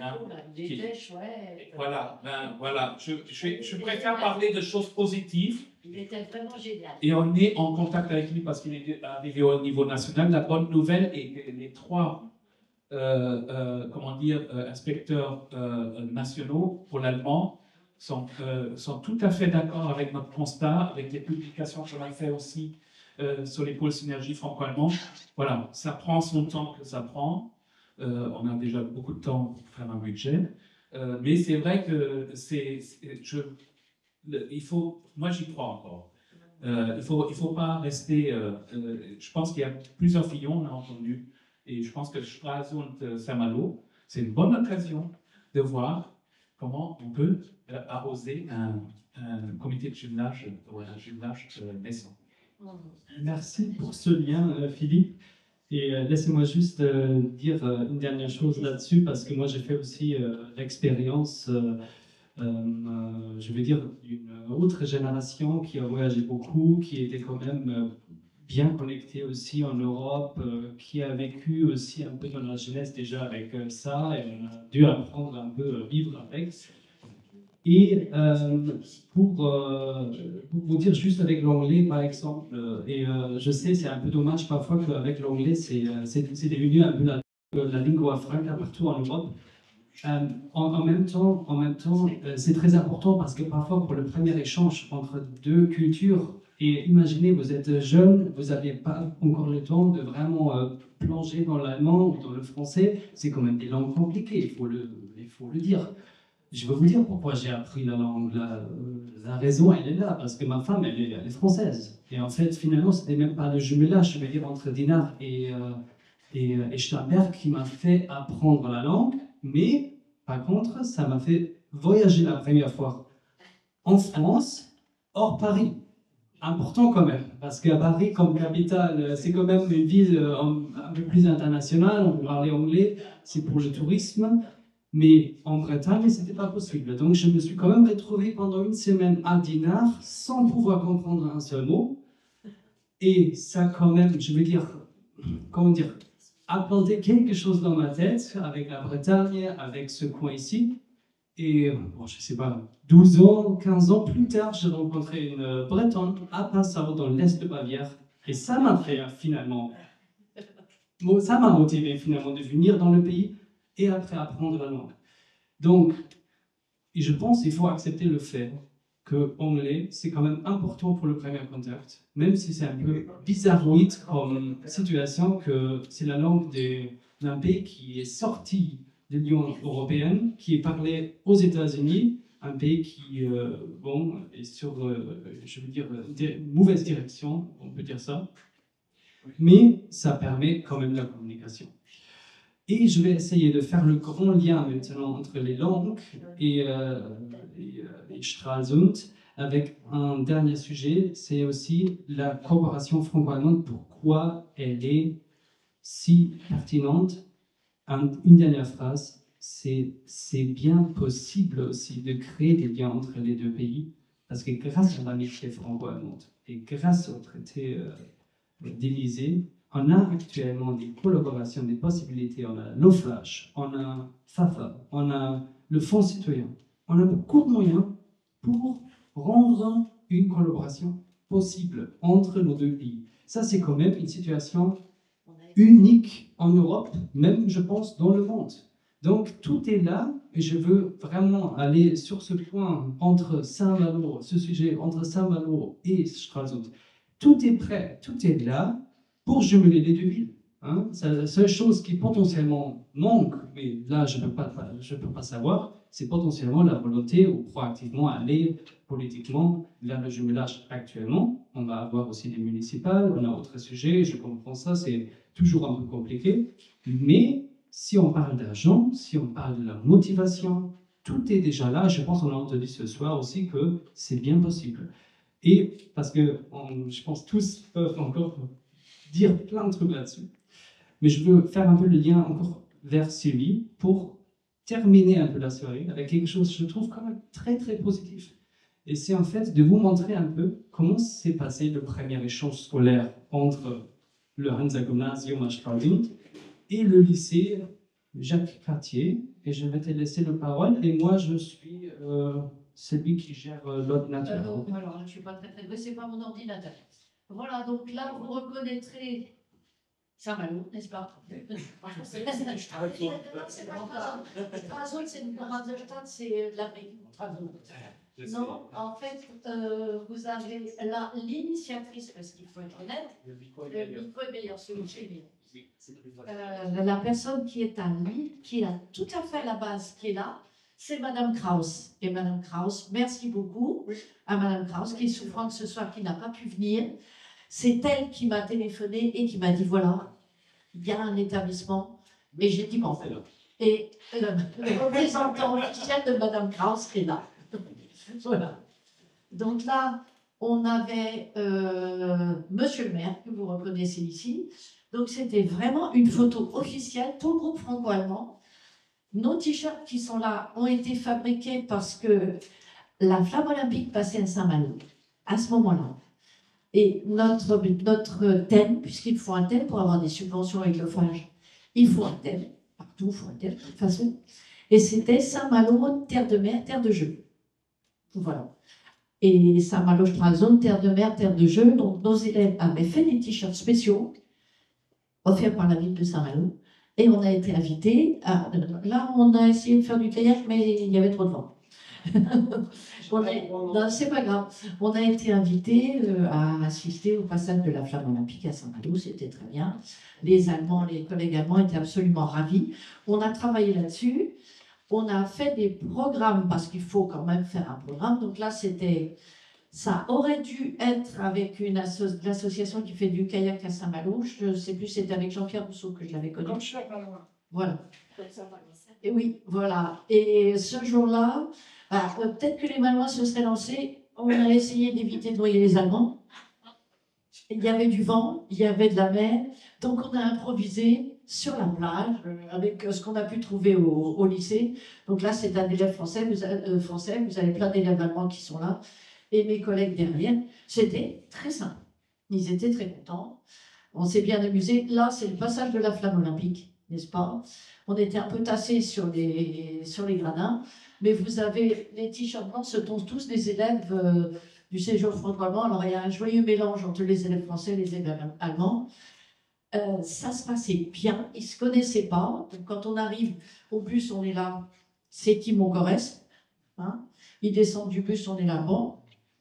Alors, c'est qui? Alors, j'ai vu la photo, c'est sur WhatsApp, c'est qui? Et puis finalement, ça se passe très bien. Bon, alors, les Français, ils ne mangent pas du beurre doux. Ah non, ce sera du beurre salé. Voilà. Et en Allemagne, on mange du beurre doux. Ah, au secours. Voilà, ça, c'était une visite à Dinan. Il y a tout le groupe français et groupe allemand. On est tous allés à Dinan, visiter la ville de Dinan. On avait visité Saint-Malo aussi. Donc, voilà. Il a fait beau à ce moment-là. Au mois de juin, il faisait beau. Il faisait très beau. Et là, c'est là où on va. Le Hansa Gymnasium de Stralsund, c'est là où je serai mardi. Nous avons été reçus par le maire de Stralsund, monsieur le maire, et c'est un de nos élèves français, Clovis Berrioyo, qui a fait le discours. J'avais demandé de le faire, et il l'a fait. En français ou en allemand? Wow. En allemand, il a fait son discours en allemand. Clovis, c'était un très bon élève, et surtout c'est quelqu'un qui avait l'habitude de parler, et il a fait son discours en allemand, donc on a été reçu à la mairie de Stralsund. Et effectivement, il fait un peu rêver, par rapport à nos lycées, il fait un peu rêver, le lycée. Et il faut savoir que, là où je me trouve, moi, il y a l'eau, il y a la lagune. Il n'y a rien entre le lycée et la lagune. Il n'y a qu'un espace vert. Voilà, c'est tout. Donc, ça fait rêver les élèves. Pardon? J'adore cette photo. Je voulais prendre ma casquette de USA Malo, mais j'ai oublié. Voilà, là on était, c'est marqué Gymnasium. Là on partait. Alors, il faut sortir les Kleenex, il faut prévoir les Kleenex, les mouchoirs et machin. Là, on partait, c'était en septembre l'année dernière. On partait, donc on fait un peu de pub pour Bélier. C'est le même car qu'on va avoir cette année. Donc on se promène, on traverse toute la France, la Belgique, l'Allemagne, avec US Saint-Malo, l'esprit de conquête. En plus, on fait de la pub pour, je crois que c'est la laiterie Saint-Malo, parce qu'il y en a une sur le t-shirt. Voilà, donc on est tous là, avec des cœurs, machin, et puis après, après on console les élèves. Voilà. Et activité en Allemagne, là, c'était du kayak. Là, c'est une petite école de voile qui a Denholm, qui est juste à côté. Et ce sont les... Là, c'est un des moniteurs de voile. Alors, il faut dire que notre chauffeur, c'était Monsieur Sorel. Monsieur Sorel, c'est le papa de Maxime Sorel, le marin, le voileux. Et donc, on l'a mis sur un voilier. On a mis le chauffeur sur un voilier aussi. Donc, il ne savait pas parler allemand, mais au bout de 2 verres de Bordeaux, ça fonctionnait déjà nettement mieux. Ça, toujours. Voilà. Là, nous étions sur une... C'était du côté de Wiedensee. Et là, c'est tout le groupe. Alors, avec la grand-mère d'une élève qui était nous accueillir avec le chat. Et alors, ça ne se dit pas, c'était des Negerküsse, mais ça ne fait pas bien de le dire. Schokokusse, maintenant, on dit. Des boules avec de la guimauve et du chocolat autour. Moi, quand je suis allée en Allemagne, ça se disait Negerküsse. Maintenant, on dit Schokokusse. Donc, tout le monde s'était embarqué là-dedans, avec une belle énergie. On aura beau temps là-bas, j'ai vérifié. Et ben, il y a des partenariats qui sont restés. Il y a des familles allemandes qui sont venues cet été. Il y en a une qui vient en octobre chez ses correspondants français. Donc les contacts restent. Et ces élèves-là, C'est bon signe, ça. c'est bon signe. Et ces élèves-là, quand l'autre jour j'ai une élève qui ne pouvait pas venir, donc je me retrouvais avec une classe libre, une de ces élèves-là est allée trouver une de mes élèves de première et a dit mais tu vas parce que c'est super, t'es timide, mais tu vas. Et elle vient. Voilà. C'est une histoire de personne, c'est une histoire d'enthousiasme. Il faut donner une vision positive. Alors, évidemment, ils vont parler un peu anglais, ils vont parler par WhatsApp un peu ceci, un peu cela. Mais bon, moi, j'ai travaillé en amont, on a envoyé... ils ont fait tout un tas de reportages sur Saint-Malo, nos élèves, en allemand. Ils les ont fait, on les a envoyés à Stralsund. Là, on va travailler sur vivre là où les autres passent leurs vacances. On va faire des films à Stralsund. Je vous enverrai des films, comme ça vous nous verrez. Et il faut qu'il y ait de l'énergie, il faut qu'il y ait du dynamisme, et il faut qu'on rigole. Il faut qu'on s'amuse, il faut qu'on partage des choses. Voilà. Il faut qu'on aille sur la Baltique et puis qu'il y ait un élève qui vous dit « Madame, il y a quelqu'un tout nu !» D'accord, il y a quelqu'un tout nu parce que les gens sur la Baltique, ils vont se baigner sans maillot de bain. Bon, pas tous. Ça me rappelle un ami berlinois avec lequel, ma famille et sa famille, on a passé Pourquoi ça fait du bien de changer un été à Saint-Enogra. Et en fin de compte, lui, un soir, il avait envie de se jeter, parce qu'il avait l'habitude, nu. Oui. Sur la plage de Saint-Enogra, il y a Voilà, c'était cette qui a image-là. couru derrière. Il est encore traumatisé. Là, Alors, c'était cette image-là, c'était à Wiedensee. Donc, on est vraiment sur la Baltique. Ça ferme la ville de Stralsund. On est vraiment sur la Baltique. De l'autre côté, il y a la lagune. Et c'est vraiment là, il y a un tout petit banc de sable. Et il y a des gens un petit peu plus loin qui avaient leurs serviettes dans les joncs, enfin dans les herbes, et qui se sont levés pour aller se baigner. Et évidemment, les autres étaient essayé, les Français ont essayé de être très discrets. Évidemment, il y en a un qui a commencé à dire « Madame, il y a quelqu'un tout nu ». Sur quoi j'ai répondu, d'abord, t'as jamais vu un derrière. C'est gentil, mais bon. Et puis, avant, on fait comme les Romains. C'est-à-dire que les gens, ils vont se baigner, c'est pas de l'exhibitionnisme, on n'est pas sur une plage naturiste. On va se baigner, et puis on revient, on retrouve sa serviette. Il n'y a pas de mère. Madame, ma mère, elle monte quand? Elle monte pas. Elle descend quand? Elle descend pas. Voyez donc quoi, les Allemands à Saint-Malo, il fallait faire attention. Elle est bizarre, cette mer. Elle est moins salée, la Baltique. Là, c'est le Zout, c'est la lagune de Stralsund. Le lycée Judaïen. Donc, on est allé au Océaneum, donc on a fait des choses. Il y a l'aquarium de Saint-Malo, il y a l'Océaneum. Voilà. Ce sont des choses qu'on met en place. On a un programme. Là, je viens de passer 2 heures hier sur le dossier Erasmus, parce que mon lycée est accrédité Erasmus. Erasmus a des sous, mais il faut faire des dossiers épais comme ça. Mais je l'ai fait, avec la volonté de notre proviseur adjointe, il faut aussi que derrière l'administration ait la volonté d'aider. parce que c'est lourd, parce que ce sont des dossiers. Il y a l'ophage, puis il y a tout un métalangage à utiliser. Voilà, donc on va aller voir les Kreidfelsen de Rügen. Je suis priée de dire que c'est dans le projet de développement durable pour voir l'érosion à l'œuvre sur les Kreidfelsen. Voilà. Bon. Les Caspar David Friedrich, Les Caspar David Friedrich, dans tout ça. Voilà, voilà. Après, après, il y a des petites choses. Alors, ça, c'est une élève absolument adorable. Elle reçoit sa famille à Nantes, d'ailleurs, au mois d'octobre. Et on a participé ici, nous, à la journée de l'Europe. Le 9 mai, on était à la journée de l'Europe. Parce qu'on a été invités en tant que tel à la journée de l'Europe. Et la seule chose qu'elle a trouvé à dire, c'est « Astrazo, on mange des fiches Brötchen ». Elle adorait les fiches Brötchen et elle m'a demandé d'en rapporter. J'ai dit ça va être difficile dans le cas. Vous me rapportez la recette, j'ai dit ça va être difficile aussi. Mais c'est ça aussi le partage. C'est le partage de la nourriture aussi. C'est le partage des Québec, des choses comme ça. C'est le Stollen, moi j'en fais tous les ans et j'en partage avec mes élèves. C'est tout ça. C'est la langue, et puis la langue elle vient après. Elle vient avec. Moi je prépare une petite fiche où c'est marqué fiche pas de panique. Et il y a la Spade ist frei, la salle de bain est libre par exemple, des petites choses comme ça. Je travaille la fiche avec les élèves et ils s'approprient le langage dont ils vont avoir besoin. Et ça aide les parents aussi, parce qu'il faut que les parents y croient, et ça aide les parents aussi.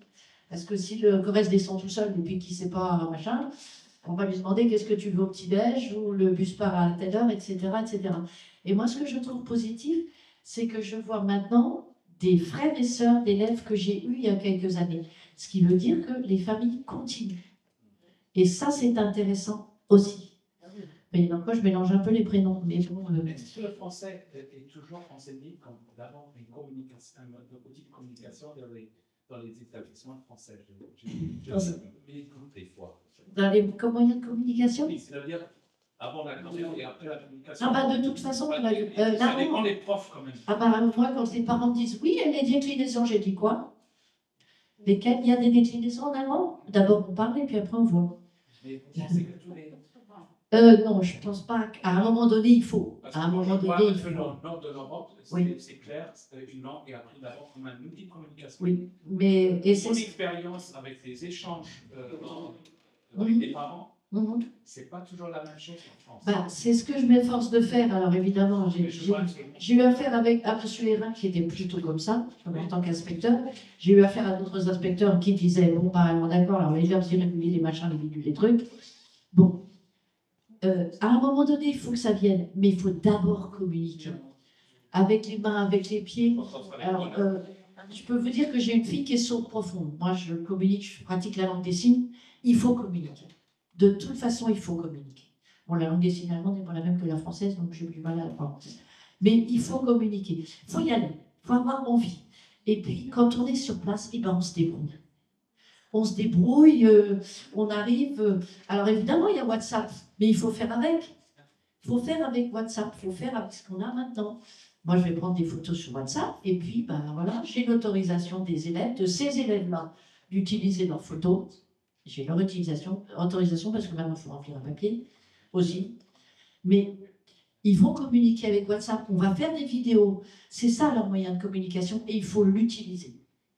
Il faut s'en servir d'abord parce qu'on passe pour un vieux machin, sinon. Et ensuite, on n'est plus crédible. Voilà. Oui, elle était très jolie, ce bateau, le bateau dans Oui, j'ai demandé une photo, j'ai trouvé cette photo. Ah oui, alors celle-là, Mais en tout cas, bah celle-là, c'était à la... C'était à la... C'était la photo sur les remparts. Oui, J'ai pas oui, oui. vu ça. Oui, il venait voir quelque chose sur les remparts de Saint-Malo. Tiens, voilà.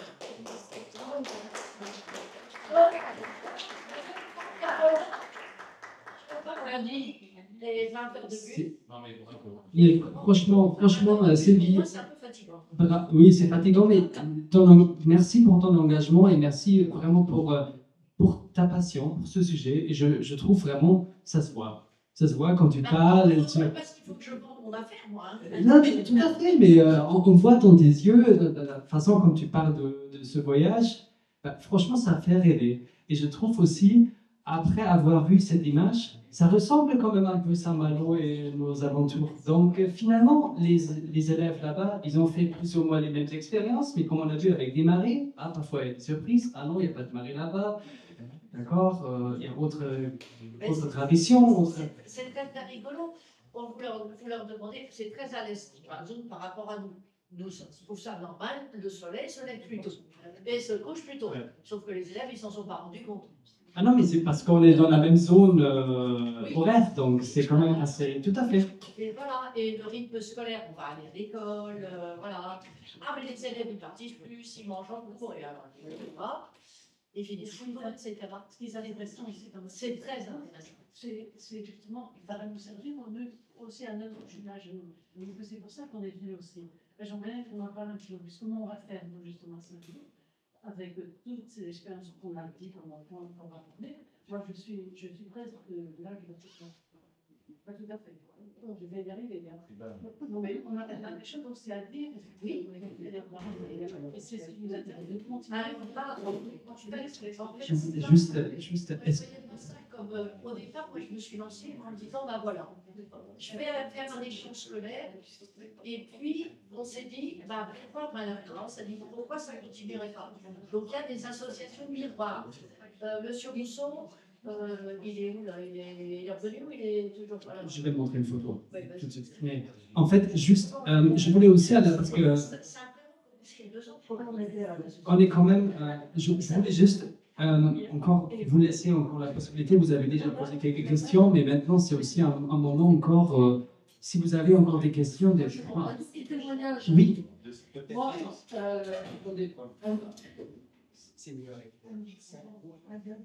Moi, j'ai fait allemand première langue en 6e, il y a longtemps, puisque j'ai passé par en 65. J'ai fait allemand première langue, c'était une volonté de mon père, que j'ai 4 fils face à une fille, face à allemand première langue, après qu'il ait passé 5 ans de captivité en Allemagne. Il voulait œuvrer à la réconciliation des peuples. Donc, mes 3 sœurs et moi avons fait allemand première langue, et moi j'ai fait espagnol en seconde langue, j'ai jamais appris l'anglais. Et à cette époque, l'allemand était, les classes d'allemand première langue étaient très recherchées parce que c'était là qu'il y avait les meilleurs élèves. C'était les meilleures classes. Et malheureusement, c'est plus comme ça aujourd'hui. Mais je crois que c'est une image qu'il faut qu'on déconstruise. Maintenant, c'est moins vrai. Il ne faut pas garder l'élitisme. Non, je crois que c'est une image. Je crois que on parlait en reconnaissance. Un mois avant la retraite, je crois que c'est une image qu'il faut qu'on déconstruise. Moi, j'ai eu des élèves qui n'étaient pas super bons, qui n'étaient pas. Qui apprenaient, mais qui n'étaient pas super bons, mais qui avaient envie de communiquer. Alors, moi, il y avait de l'anglais, il y avait de l'allemand. Alors, de temps en temps, je passais derrière en disant, bah, écoute, tu es en Allemagne, tu pourrais peut-être parler allemand. Quand il s'agissait d'aller essayer de draguer les petites Allemandes, ils parlaient allemand. Hein, ça, c'est clair que c'est beaucoup mieux. L'herbe est toujours plus verte chez les autres, comme on dit. Mais c'est une image, je crois, qu'on a gardée très longtemps. C'était les fameuses classes CAMIF. Moi, j'ai enseigné dans une classe CAMIF, allemand première langue, anglais deuxième langue, latin, grec. L'ambiance n'était pas bonne du tout. Hein. On peut vous dire que c'était pas extraordinaire. C'est pas. On conseille. Alors, bizarrement, on conseille l'italien et l'allemand aux élèves dyslexiques. Pourquoi? Parce que l'allemand est très carré. L'anglais, c'est l'anglais. Est très structuré, est très carré, est très structuré. Et puis, on dit ce qu'on écrit. Voilà, exactement. Et c'est pour ça que, moi, j'ai pas mal d'élèves dyslexiques dans mes classes. Et ils conseillent l'allemand et l'italien. Donc, soit allemand, soit italien. Et alors, on dit, oui, l'allemand, c'est rigide. Ah non, c'est comme des Legos. Voilà. Des petites pierres, et puis voilà. Voilà, et puis moi je fais partie d'une chorale, et quand on vous dit bon bah on va chanter du Bach, la moitié de la chorale fait le museau, en disant bah l'allemand c'est dur à prononcer. Je dis bah non, on a pas mal d'allemand dans le cœur, c'est pas dur à prononcer. Donc on va chanter du Bach, parce que j'adore chanter du Bach, et puis c'est très chouette. Mais il faut un peu déconstruire cette image. Moi j'ai des élèves de professionnels en allemand. Il y a le lycée professionnel, en en secteur tertiaire, ils sont obligés de prendre une deuxième langue. Et cette année, j'ai 10 élèves en seconde professionnelle. C'est énorme, d'habitude, j'en ai 3-4. Là, j'en ai 10. Et j'avais une élève qui, une année, s'est présentée au l'Office du tourisme de Saint-Malo.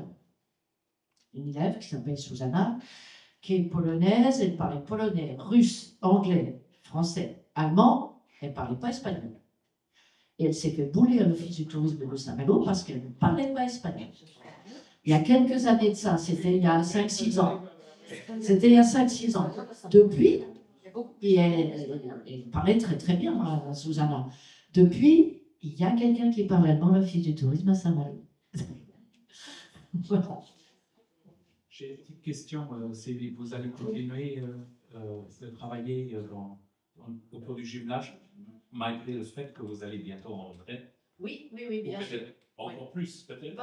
J'aurai plus de temps, mais j'aurai aussi plus de temps pour aller promener en individuel là-bas et s'engager dans l'association.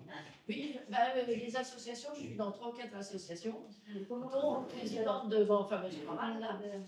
Et quand j'ai dit, je vais essayer de trouver une association miroir à Stralsund, comme les gens de mon cœur ont un âge un peu certain, on dit, c'est beaucoup trop loin, tu ne pourras pas trouver quelque chose de plus près de la frontière. Bon, alors, je ne sais pas. Moi, je serais bien allée chanter à Stralsund. Ça aurait été chouette. Mais c'était un très bon lien vers l'association Miroir. Oui. Parce que c'est exactement ce que je voulais montrer. Et du coup, là, on voit aussi une petite carte. Bon, ça va aider parce que là, ça va montrer, c'est quand même pas à côté de la frontière, malheureusement. On est assez loin. Mais quand même, juste pour vous dire, qu'est-ce qu'on fait chez Cap sur la Manière actuellement, hors des réceptions et des manifestations. Actuellement, on a 2 Allemands, Nils et Ralf. Il n'est plus là. Donc, mais de toute façon, eux, ils sont... comme ça se voit, d'une autre génération, les deux, mais ils travaillent ensemble pour établir et créer une association qui va s'appeler normalement Kurs auf die Bretagne, ça veut dire cap sur la Bretagne.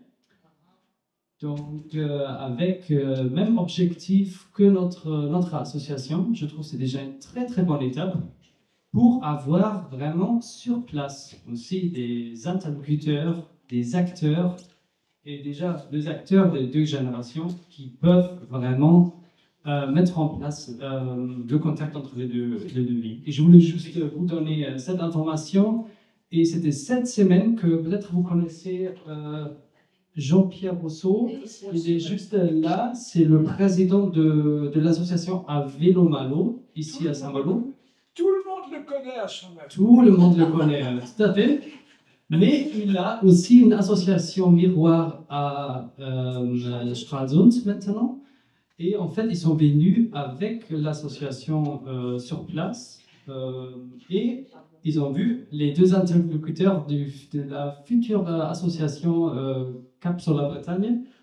Ils ont mangé ensemble et je trouve que c'est déjà un très très bon signe parce que j'ai rien fait, j'ai pas fait le lien entre eux. Ils se retrouvaient entre eux et je pense que ça va montrer que oui, autour d'un verre de vin et la bonne nourriture et le vélo. Et le vélo et le sport, bien évidemment, on peut créer un très bon partenariat franco-allemand. Et pour terminer, je voulais encore faire la pub pour la FAFA, pour le congrès de la FAFA, parce que Philippe m'a demandé si vous êtes intéressé. Je te laisse peut-être dire quelque chose. Non, je vais juste dire que vous allez sur le site, vous avez tout le programme. Je crois que j'ai assez parlé aujourd'hui, mais si vous avez des questions, vous pouvez revenir vers moi. Et juste une petite remarque. J'ai entendu parler de l'amour ici, j'ai entendu parler de l'amour de ce côté-là.